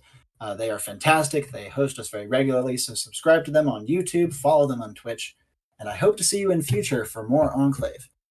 But introducing ourselves one last time in the same order, let us say our goodbyes. Good night, everybody. I am Garnet. This has been a blast, and in case anyone is wondering, the answer is yes. She will be joining the Polycule just so long as she's allowed to keep Lanhu as, her fun little side toy. Yeah, he could join the poly too. He seemed cool. We're kitchen table, baby. Thank you very much, Garnet. I am Cheese Cat on TikTok. And yes, do support the Dice Dragons Guild. We're fucking awesome. They're a bunch of massholes, and that's pretty cool. And you should go check out our merch. Oh, and real quick plug for Gen Con. I will be there.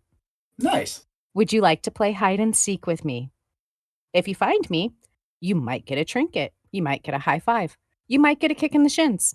I don't know yet.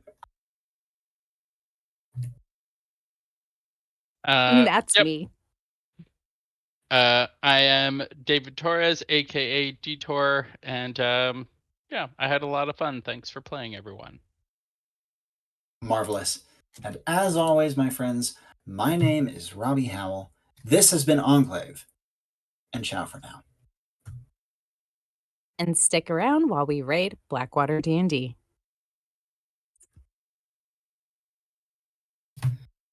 Lovely. All right, my friends. I hope you had fun with that one.